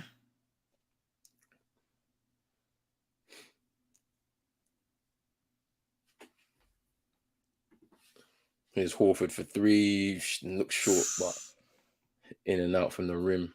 Here's Tobias Harris. Here's Tobias. Taking on Tatum, feeding it to Embiid. Ooh, tries to play through the lines and just turns it. Horford again. Ooh. They keep giving him that shot. Yeah. Here's James Harden now. Wolf's taking 7 threes tonight. one for 7. Oh my goodness. See, look, Harden has. This is it about, like basketball. One game you will be just hot from 3, then the next day you're so cold, and it's just like he's getting good looks, and they're open as well for some of them. Oh, Jaylen Brown, foul on PJ Tucker. You looking confused? Just bulldozing through PJ Tucker, and he'll shoot 2. Oh, that's unlucky for James Harden. I can't lie to you.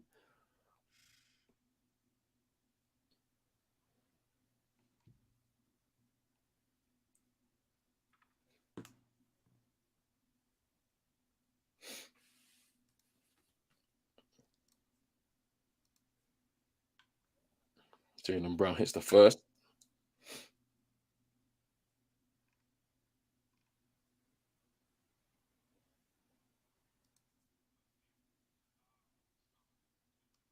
And the second.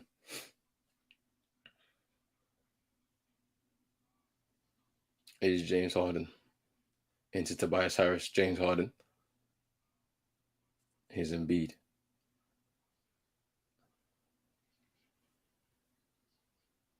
Yo, wait. I want to see what happened here because I don't know. I think he hit Embiid. I think he ran into Embiid. There's no way, bro. There's no way, bro. Let me see this. Oh. Tatum went, wow. Bro, Tatum, that's 4. That's 4. Oh, no. Go and sit down. Sit down. Hey. You're done for today. Go sit down. You'll be done for. You're done for the 4th. Bro. Go and think about what you've done, fam. That's wild, fam. It's been a strange game from Tatum today. I mean, 1 for 5, only taking 5 shots in the game. Now, Jaylen Brown's had it going, no doubt about it, and Marcus Smart, but not really facilitating, getting your rebounds here and there. He's kind of been in the background. Because the thing about it is he's still adjusting, to now players focusing on him defensively. Like now he's gained enough notoriety in the league, to the point where it's just anytime he steps on the court, there's a plan for him on the defensive end by the opposing team, and he needs to learn how to kind of deal with that. And it's not always gonna be you shooting from 3 with an open look.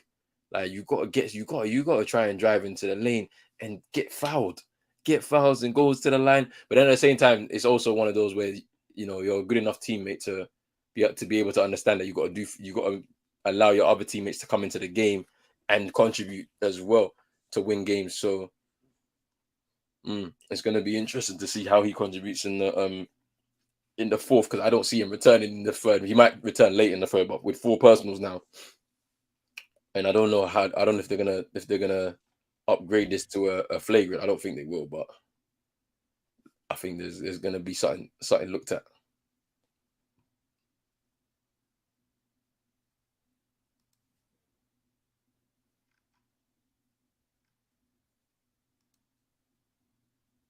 Yeah, I do miss the Mavs in this playoffs though.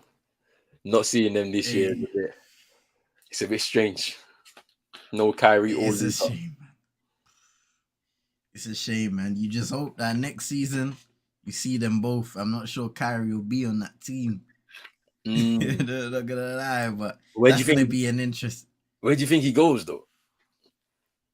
I don't know. That's the thing. A lot of people been talking about LA. I guess that depends on whether they want to keep D'Lo. Because they're gonna have to pay him if he plays well in this run. But where else does Kyrie go? This is what I'm saying. I'm not so sure that LA are gonna get rid of D'Lo. I don't think it's gonna happen. That's the thing. And it's like, where does Kyrie go? Man, that's tough. Because it's gotta be Miami, because they need a point guard. Like, but yeah, I don't know.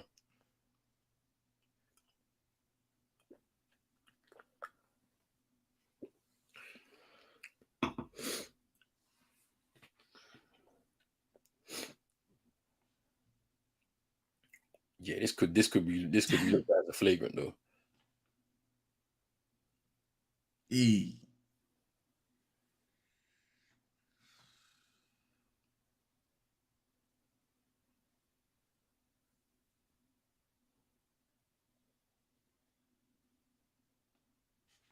And then they're saying James Harden 2 for 11 tonight. Yeah, it's that kind of game. That kind of game for him. Here's Embiid. Here's Harden. Back to Embiid. Posting up, smart. Getting double teamed. Oh, good defense. It's good defense by Marcus Smart though. He stuck with it even with the mismatch. Mm-hmm. Embiid was asking for a foul, but I think,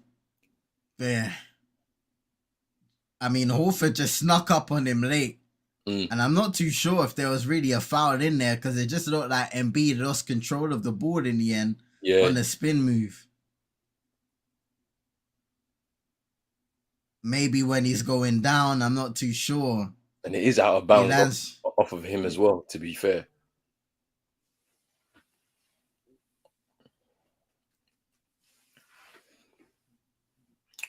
Here's Jaylen Brown.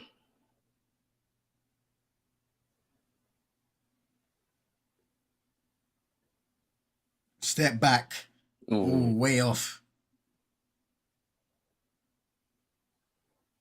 Now Harden can carry up court, look for something. Embiid sets the high screen. And now he's up against Al Horford.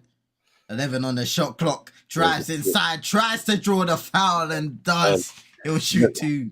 Where's the switch, man? I don't want to see this. I want to see this because I'm seeing Grant Williams with Embiid. We saw it in the first round with Trey, and now Harden. Switch. Did you, man, see what I just tagged you in, bro? What's wrong with Chuck, bro? Yeah. Wait, what? Oh, no. Let me see this.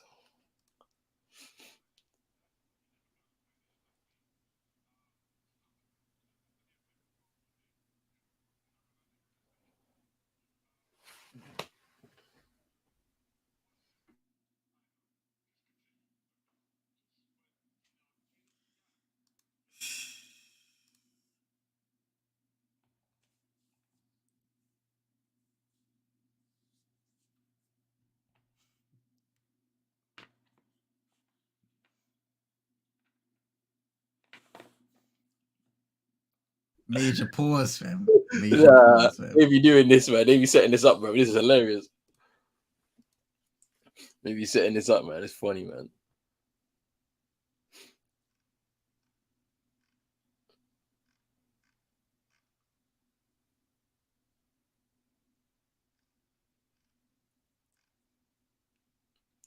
Here's Tatum. 10 to shoot. Oh, nice. Williams. Derek White for 3. Down. That was patient from the Celtics. Yeah. Only 1 point. 1 point in last 4.5 minutes for Philly. Can they stop the bleeding? Harden. Screen by Embiid. Mid-range J. Misses again. Horford rebound. Yeah, their struggles for scoring continues. Here's Tatum. Yeah, because you can't get whistles in the playoff. You have to actually play basketball and score. And when your superstar can't score, he only depends on whistles, like I'm saying. And then you ain't going to win much playoff games like that, big man. Maxi floater. Ooh, miss. Yeah, they're struggling. Good look.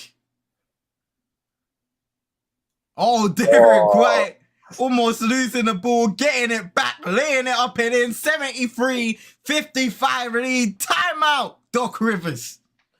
Timeout, Glenn Rivers, bro. I don't know what he's cooking tonight, fam, but it's peak still. I don't want to drop that meme just yet. We ain't won the game. We ain't won the series either. I want to be in a comfortable position before I drop that one, bro. Man. Boy, they got to cook up something. I can't lie to you. This game's running away from them and fast. And quickly.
And into the Glen River special.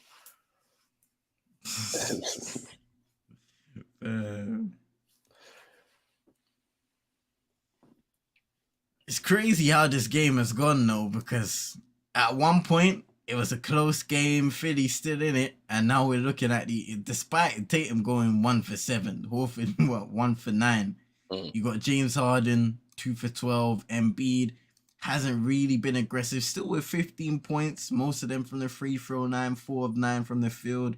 Tyrese Maxey has 13, but just not enough contribute. 4 points off the bench for Philly tonight. That's where I feel like they was always going to struggle in this series for me, where the guys off the bench, even with a full strength starting 5, they would have to contribute massively. Tobias Harris, not as consistent as what you would expect. Like, DeAnthony Melton's had a good year this year, but he needs to be contributing a lot more than what he does. And this is playoff basketball. It's different. Everyone's got to be locked in, role players and your starting 5. And if that's not the case, then boy, I don't know what to.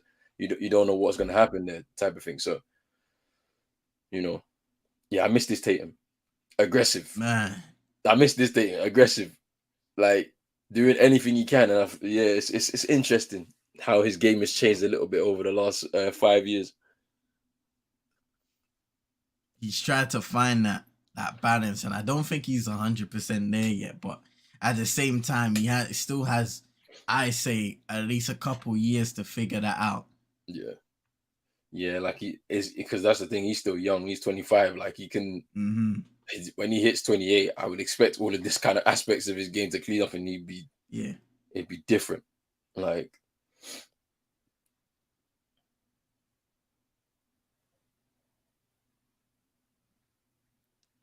Philly ball now, off the timeout.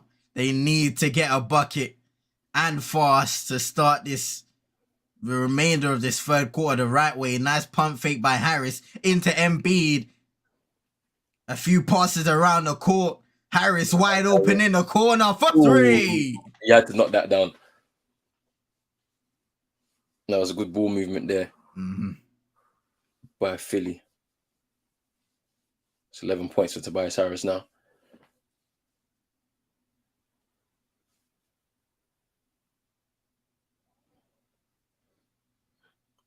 Jaylen Brown. Ooh. Couldn't finish there. And this is where the Celtics need to be careful. Don't give them the confidence to go on a run. Ooh, nice feed by James Harden. And PJ Tucker with some points on the board. Yeah, they don't need to give them confidence at all. They just need to just play their basketball and defend well. Don't throw up any unnecessary shots. Oh, Derek White for 3! Knocks it down. Oh, Marcus Smart kind of holding his right shoulder there on the bench. I think it was with that kind of tussle with Embiid. I think Embiid landed on him a bit awkwardly in the kind of shoulder and neck area. So we'll see how that develops. Rob Williams due to come back into the game. Here's Grant Williams with Embiid. Fade away, jumper. Embiid. Great touch there by the big man again, fading away over the smaller Grant Williams.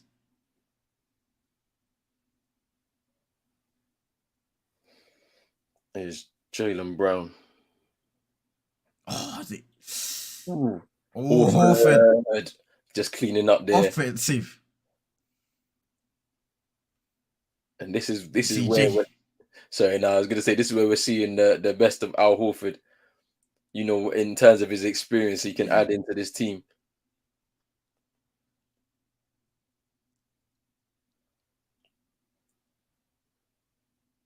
And now Maxey for 3, way off.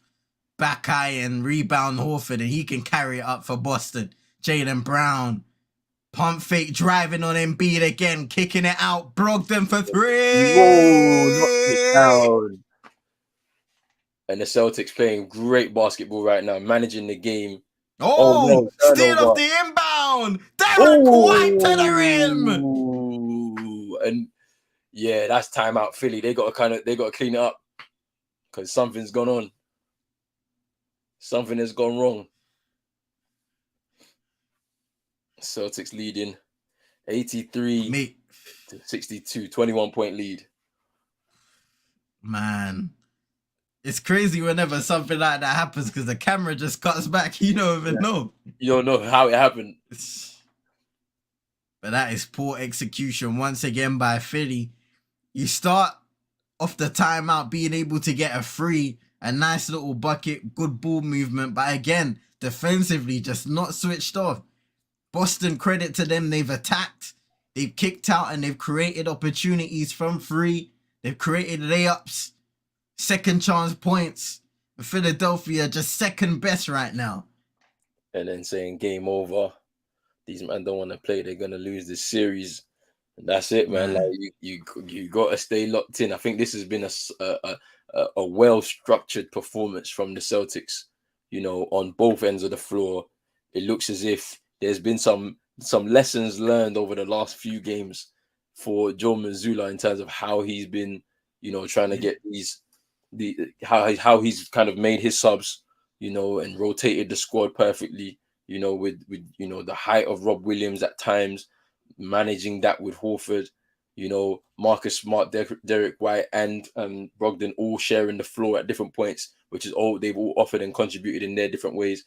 And then obviously made the adjustments with the fact that, you know, Tatum's got 4 personals and whatnot. So, yeah, it's pretty interesting. We come out the timeout again with James Harden. Floater, short, goes down. In a timeout, they announced that Embiid's fadeaway was choked off as Brogdon knocks it down again from 3. Here's Harris trying to respond. Niang in the corner, misses. Rebound Reed, misses the layup, gets it again. Harris for 3. So Brogdon and JB hit, but boy, Harden and Tatum have been a chokehold right now, man. Whew. Yeah, they ain't gonna hit. Harden and Tatum, man.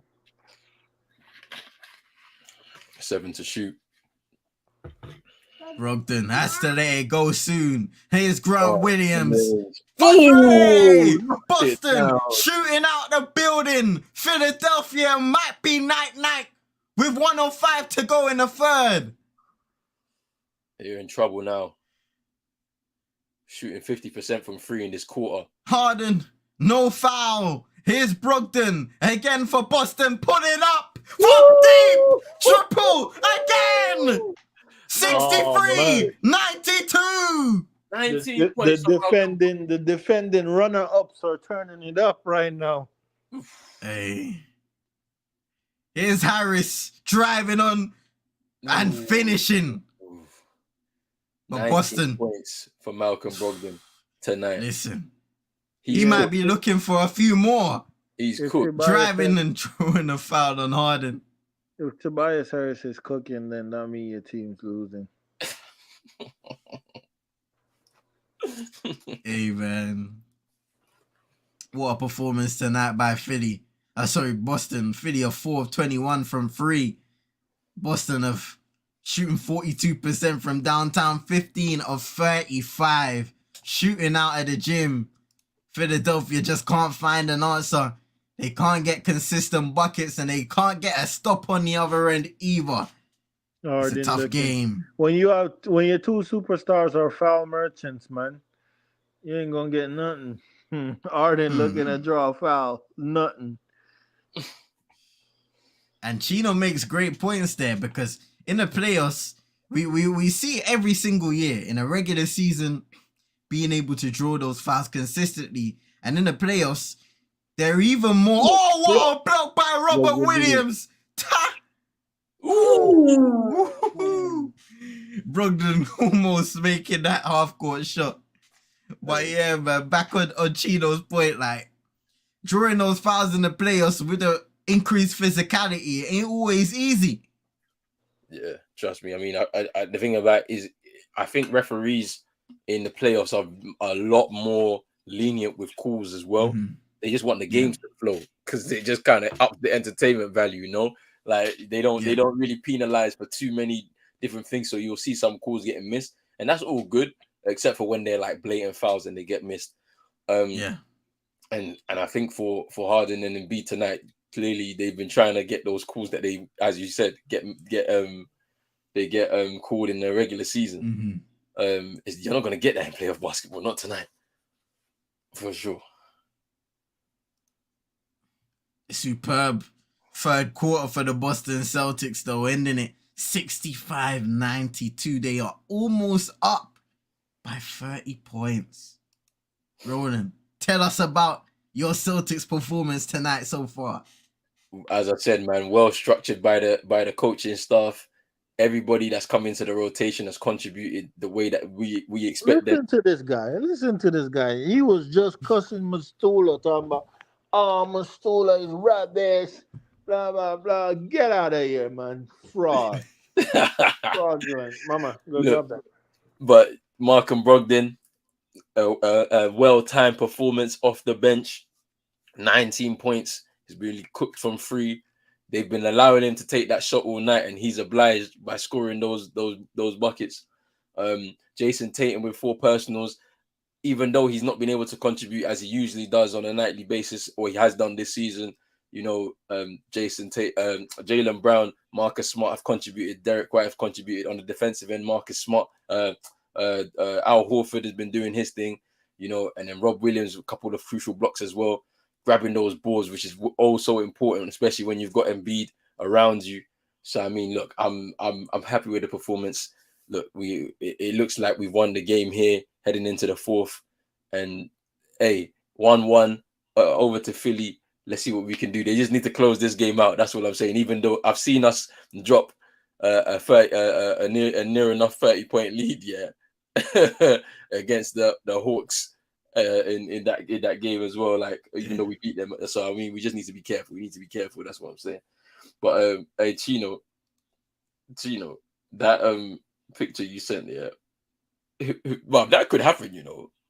But the Suns would be stupid if they did it. Hey. That could happen. Imagine. That would be stupid if they did it, because they'll have to trade away everything, fam.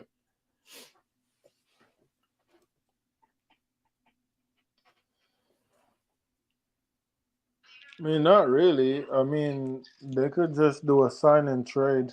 What with Ayton? Yeah. And then get Kyrie, and like the Suns would want more though. The Suns would want more from Dallas back in return. Yeah. So it'd be a sign and trade. Let's say they get Kyrie and probably actually like Powell or something like that, one of Dallas big that they don't have. You know what I'm saying? Like Powell, just to fill the spot. Yeah. And then I don't know, probably actually like picks, like a pick or something. Here's Maxey. Fadeaway miss. Peyton Pritchard getting his first minutes. in the playoffs.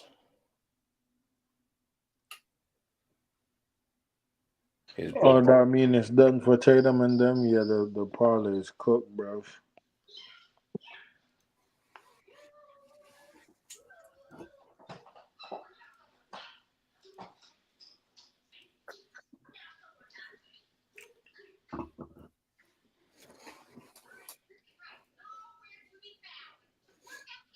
It's Brogdon. It's Marcus Smart. Grant Williams in the corner, knocks down the three. And it's now a 30-point game, which is crazy. Man. Tobias Harris has the most points for the Sixers tonight with 16. Here's McDaniels, knocks down the corner three.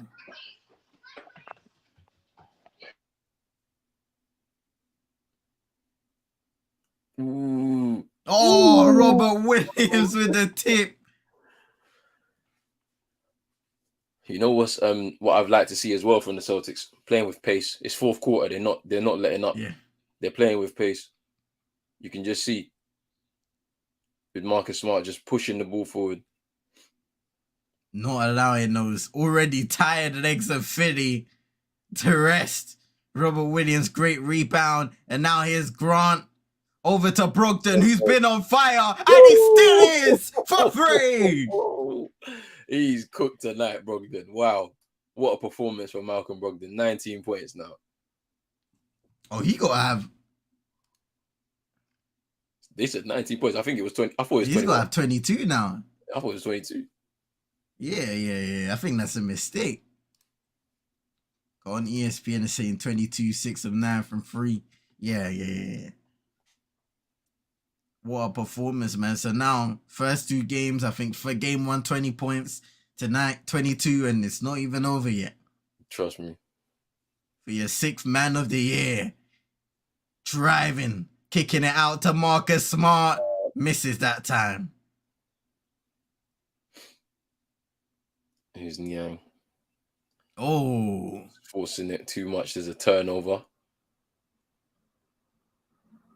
Ooh, risky by Pritchard. But here's Brogdon, misses just that time.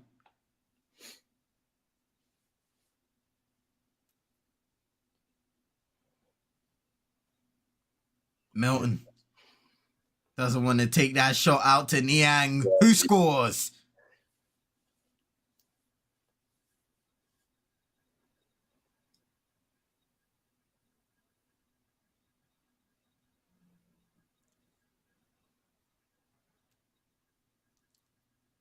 Is Marcus Smart. No look out to Grant Williams, who takes it and misses the triple that time.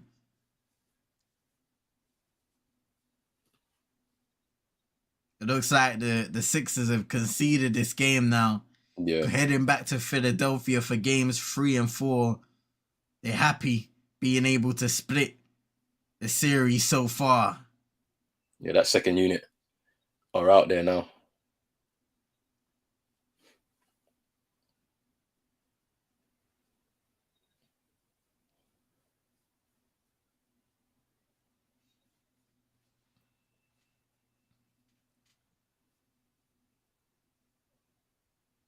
One positive now for Philadelphia is you can look at some other guys here as McDaniels misses the layup shot clock violation.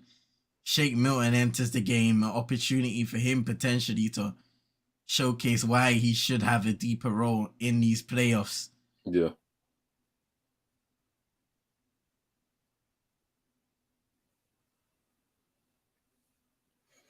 Here's Brogdon.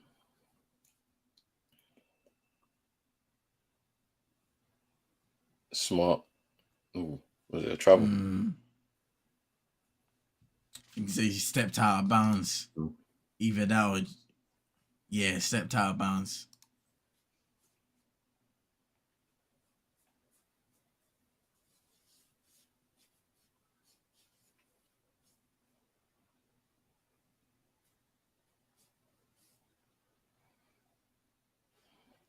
Foul. Marcus Smart out of the game now for Boston.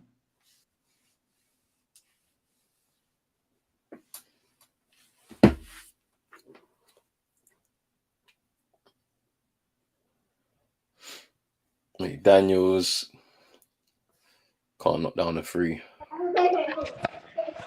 Can't wait for Twitter to drop that meme of that one light skinned brother that looked like Tatum that be dancing. Jason Tatum in Boston blowout win. You know what I'm talking about? It's that one, yeah, he be dancing, he be on Twitter talking about Hey man, Bro, that is funny. bro, they be on to him, fam. I need a one dance. They're gonna do it, bro. They're gonna do the Ice JJ Fish, bro. Oh,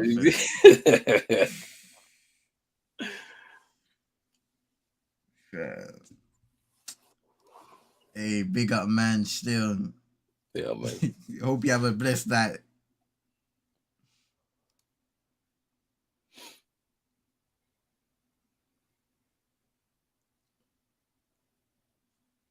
McDaniels fade away, missing that time. Great rebound there by Reed on the offensive board and laying it up and in. Still a massive lead for Boston with 7:38 to go in the fourth, but Philadelphia still fighting.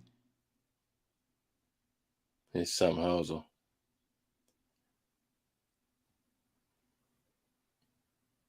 Hauser for three, usually money, misses that time. Here's Milton. Spins, knocks it down with the fade away.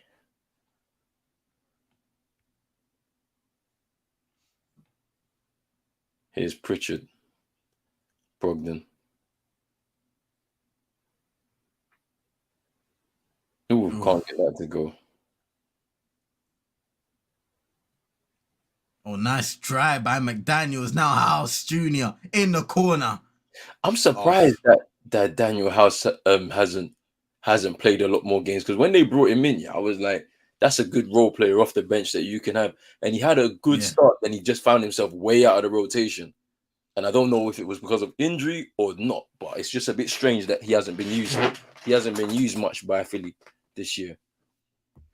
And he's used to playing with James Harden back in the Houston days, where he was a spot up shooter for them back, and he done a pretty good job. But yes, it's a strange one, especially in a game like this, where I think Philadelphia, they need more guys who can spot up and shoot the ball. Also, I think in terms of the shots they've taken tonight, they've missed a lot. Yeah, in the playoff though, coaches usually shorten the rotation, so it's literally only like 3 or 4 person off the bench. Yeah. Like 4 is like going deep in a playoff rotation. 4 is like pushing it because they're like foul trouble. But it's usually in the playoff an 8-man rotation. You know what I'm saying? So maybe the other 3 guys off the bench just give something more than that Doc Rivers need. Like if Embiid is starting, you're gonna have Paul Reed off the bench. Yeah. Do you know what I mean? You're gonna have like Niang off the bench, and then I don't know who else they have come off the bench. But yeah, 1-1 in both Eastern Conference game. Yeah. Knicks in 4, they said. Knicks in 4, you know what I'm saying? Nobody said Knicks in 4 down here. Gino trying to slap that judge on him. Trust me.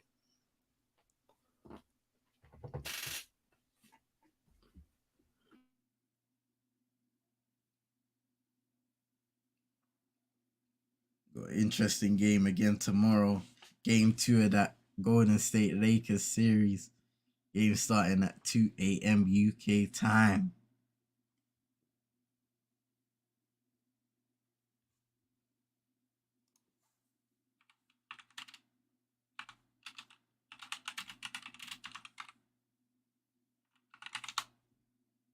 Man, that Chino, that would be 6 p.m. Pacific.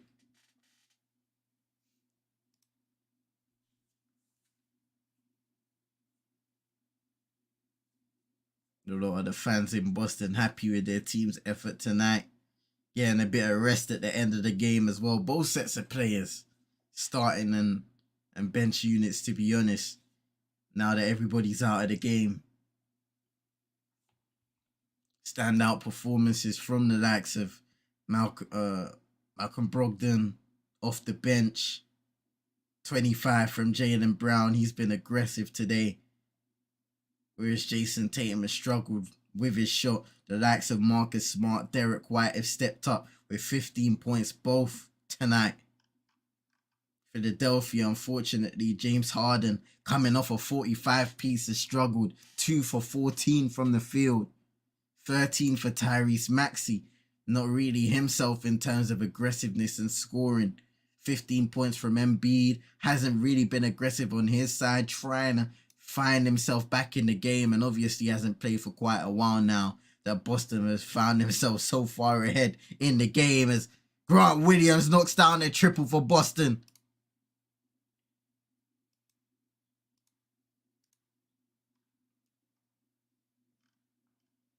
Boston now 18 of 45 from the 3-point line. And Paul Reed with a nice mid-range shade to answer on the other end. 104-77 in favor of Boston. 6 minutes to go in the fourth. Sam Hauser, no hesitation, misses. Rebound Robert Williams, the third. Peyton Pritchard on the other wing, knocks it down. Make that 19.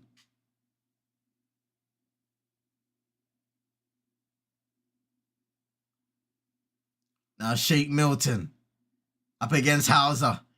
Walking him inside the paint. No look to House. Misses the triple. And rebound Pritchard.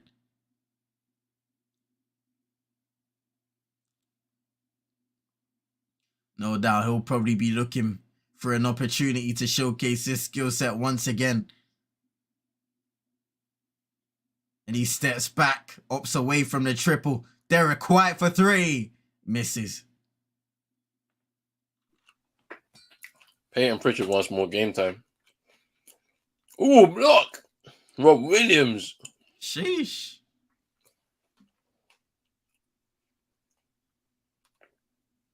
Man.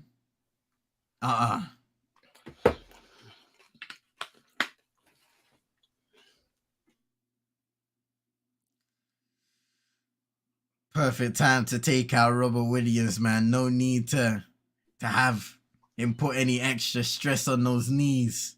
Trust me.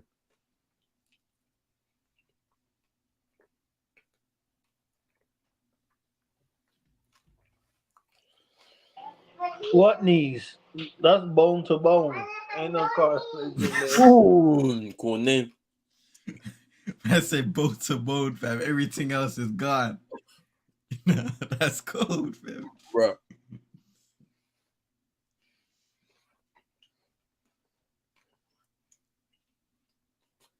I mean, who's this tool guy?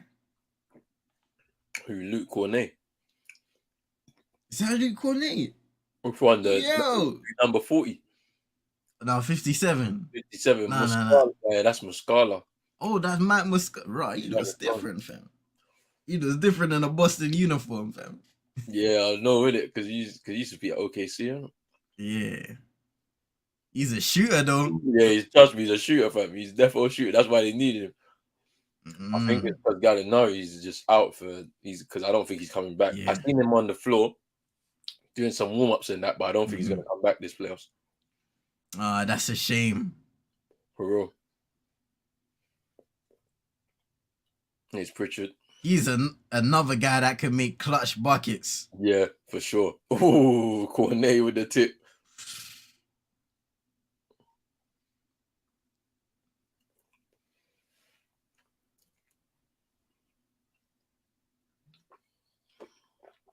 Oh.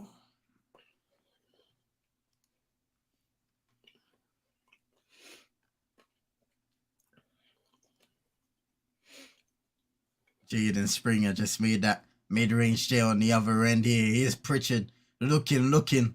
Nah, spinning around. Oh. The mechanic is in here, you know. No way. Hey, he's getting the come garbage. on, fam. Run up the mechanic's minutes. The mechanic is getting the garbage minutes, bro. That's wild. You gotta show them what Miami are missing out on.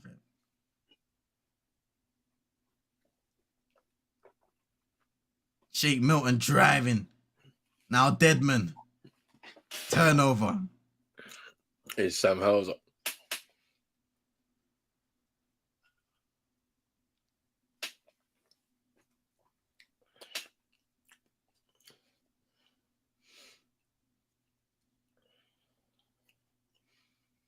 Nice rebound there by Deadman. Here's Springer. Almost losing possession up against Mascada. A little chaotic. That's shit. Good travel, bro. Wow.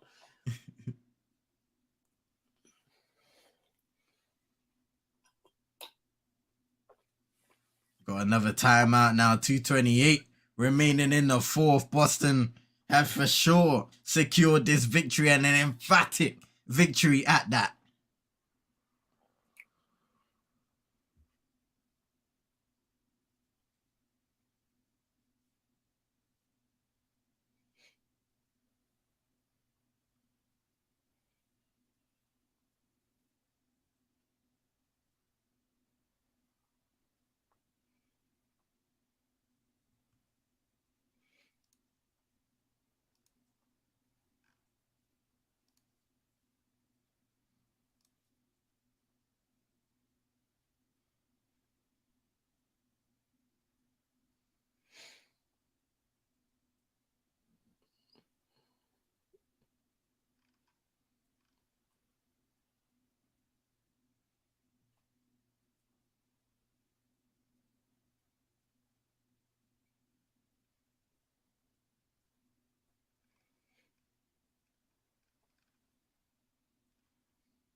Bro, look at vibes in the chat, bro.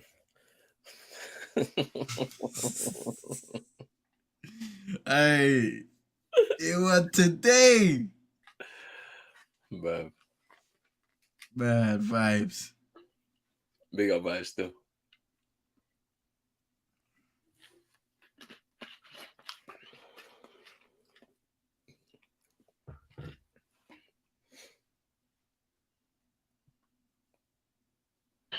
No adjustment coming from man like Glenn Rivers in game 3, bro. Glenn Rivers. He's gonna start Embiid again, fam. When they played better without him. And you can tell he's clearly injured still. He's still injured, fam. Like you saw him limping at one point during the game, fam. I was like, bro, you rushed him back. Yeah. You could have at least you could have dropped this game, let him rest, then bring him back in game 3. If anything, let Paul Reed go through another game because he had a good game in game 1. So there was no need because you've already Miami did with Jimmy Butler. That's what I'm saying. You already split the road game. So what's the point? Like breaking news. In the summer, breaking news: Joel Embiid requested Miami and Miami only to go link up with longtime teammate and best friend Jimmy Butler. The reigning MVP is taking his talent to South Beach. Nah. And King, all the racist fans in Boston is shaking in their boots. King went to the bar to watch. I can't believe King left his house for this. Oh, King should have stayed at home, King, man. Nah. Yeah, King should have stayed at home. That's funny. Hey, bro. Hey, Vibe got to be the funniest guy I know, you know.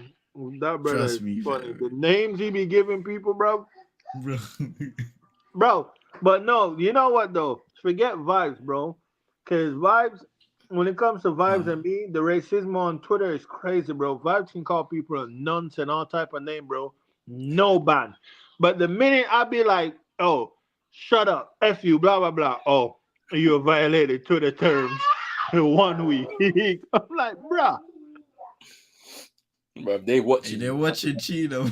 Ever since that rant, yeah, that you did, yeah, and Complex clipped it, yeah, you've been done on Twitter, fam. They're onto you, fam.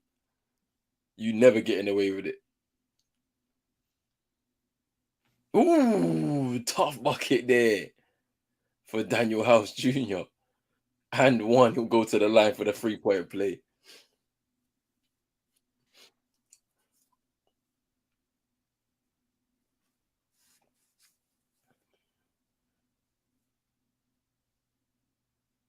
And he completes it.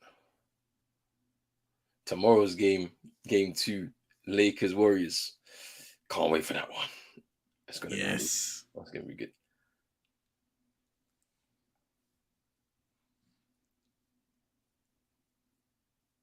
Oh wow. I think Daniel House have been given a technical because he slammed the ball down. No. What are you doing, man? Nah, they be giving these texts for no reason, fam. Literally. Oh boy. Reggie Miller saying there's no need for that, but it's like, come on, fam. Like, I look at Glenn, bro. Glenn is annoyed. He's stressed. He's annoyed, fam. How's my face going all red? It's Pritchard. Oh, nice enough there by Pritchard. Hey, he needs more minutes. Give him some more minutes, bro.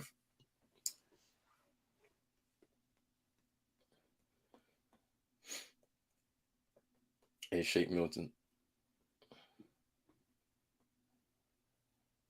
Oh, House step back. Misses. Springer able to draw the foul on Champagne. Yo, do you man know who Chris Brickley is? Yeah. You know that's Jimmy's trainer. Yeah. He works with a lot of guys in the NBA still.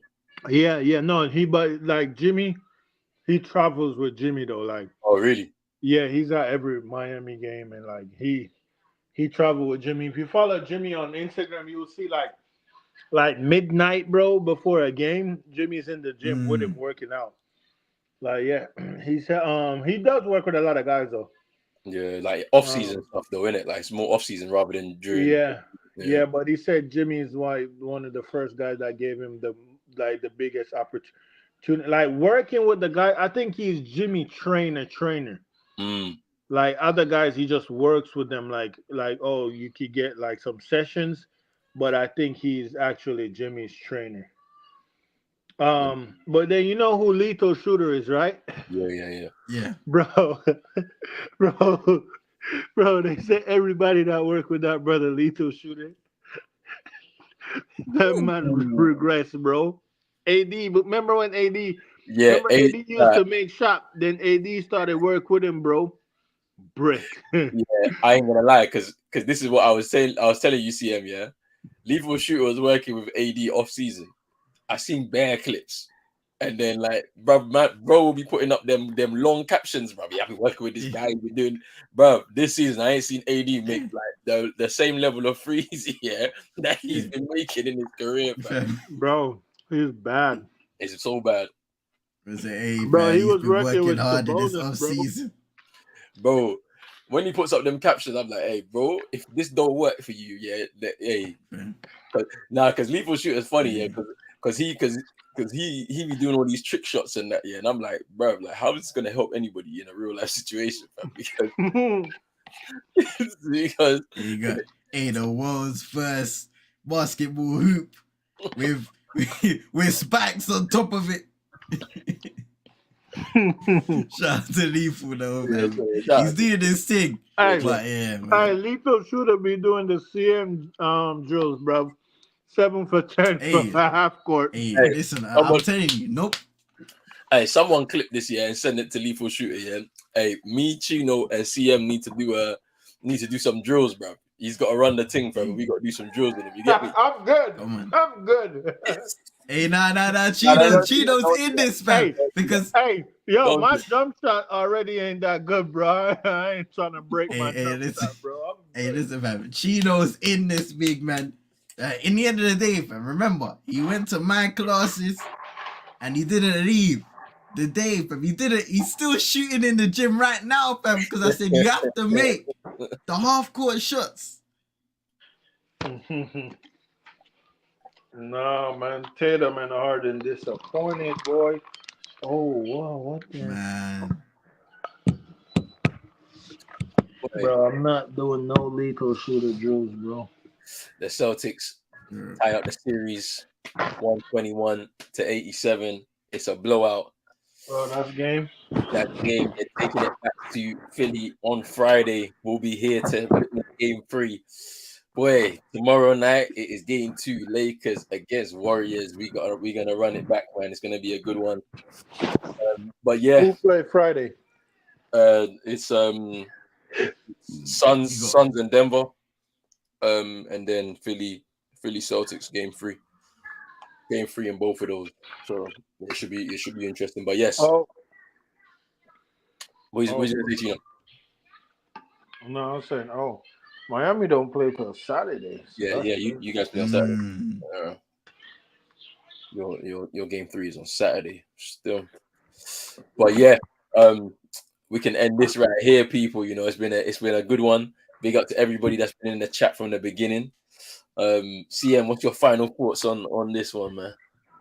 Yeah, great win for Boston and exactly what they needed after dropping game 1. Shout out to Jaylen Brown, 6th man of the year, Malcolm Brogdon, Derek White, Marcus Smart for doing their thing, especially early in the game, putting an emphasis on putting pressure on the rim, drawing fouls, knocking down triples and playing some good enough defense to see, especially in that third quarter, Philadelphia just didn't have it going and they weren't playing on both sides of the floor. So great win for Boston. Now you go to Philadelphia in hostile conditions and you got to win at least one game. It's going to be interesting. Let's see what happens for Philadelphia. Is Embiid going to be able to play at a higher level at any point, knowing that he's got those knee issues? Is James Harden going to be able to bounce back? Is Tyrese Maxey going to be able to bring up the levels once again like we've seen in these playoffs before? A lot of questions to be answered for game 3. And big up to everybody in the chat. Big up to Ronan. Big up to Chino once again, man. We're back tomorrow, people. Come on. My brother. Come on. Big up Chino as always, fam. Always give commentary. You already know. Chino. The Celtics. Last thoughts, bro. The Celtics should be okay if little baby ain't courtside, because if James Harden boyfriend's courtside, he about to act out. He going dummy crazy. But no. Yeah, man, good, like CM said, everything. I expected this. Way to bounce back from Boston, you know what I'm saying? But let's see. Boston have this thing where they could, I don't know, I can't say, for Miami, I call it playing down to your opponent. For Boston, they just have this thing where they just get too comfortable. Like they just start chilling and thinking, oh yeah, we good. We there already. We're this, we're that. You know what I'm saying? Like, so they just gotta stay focused and just play their game, locked in. May the best team win the series, man. I don't really care who on the other side. Like, we're going to All right. Well, look, we're gonna end it right here.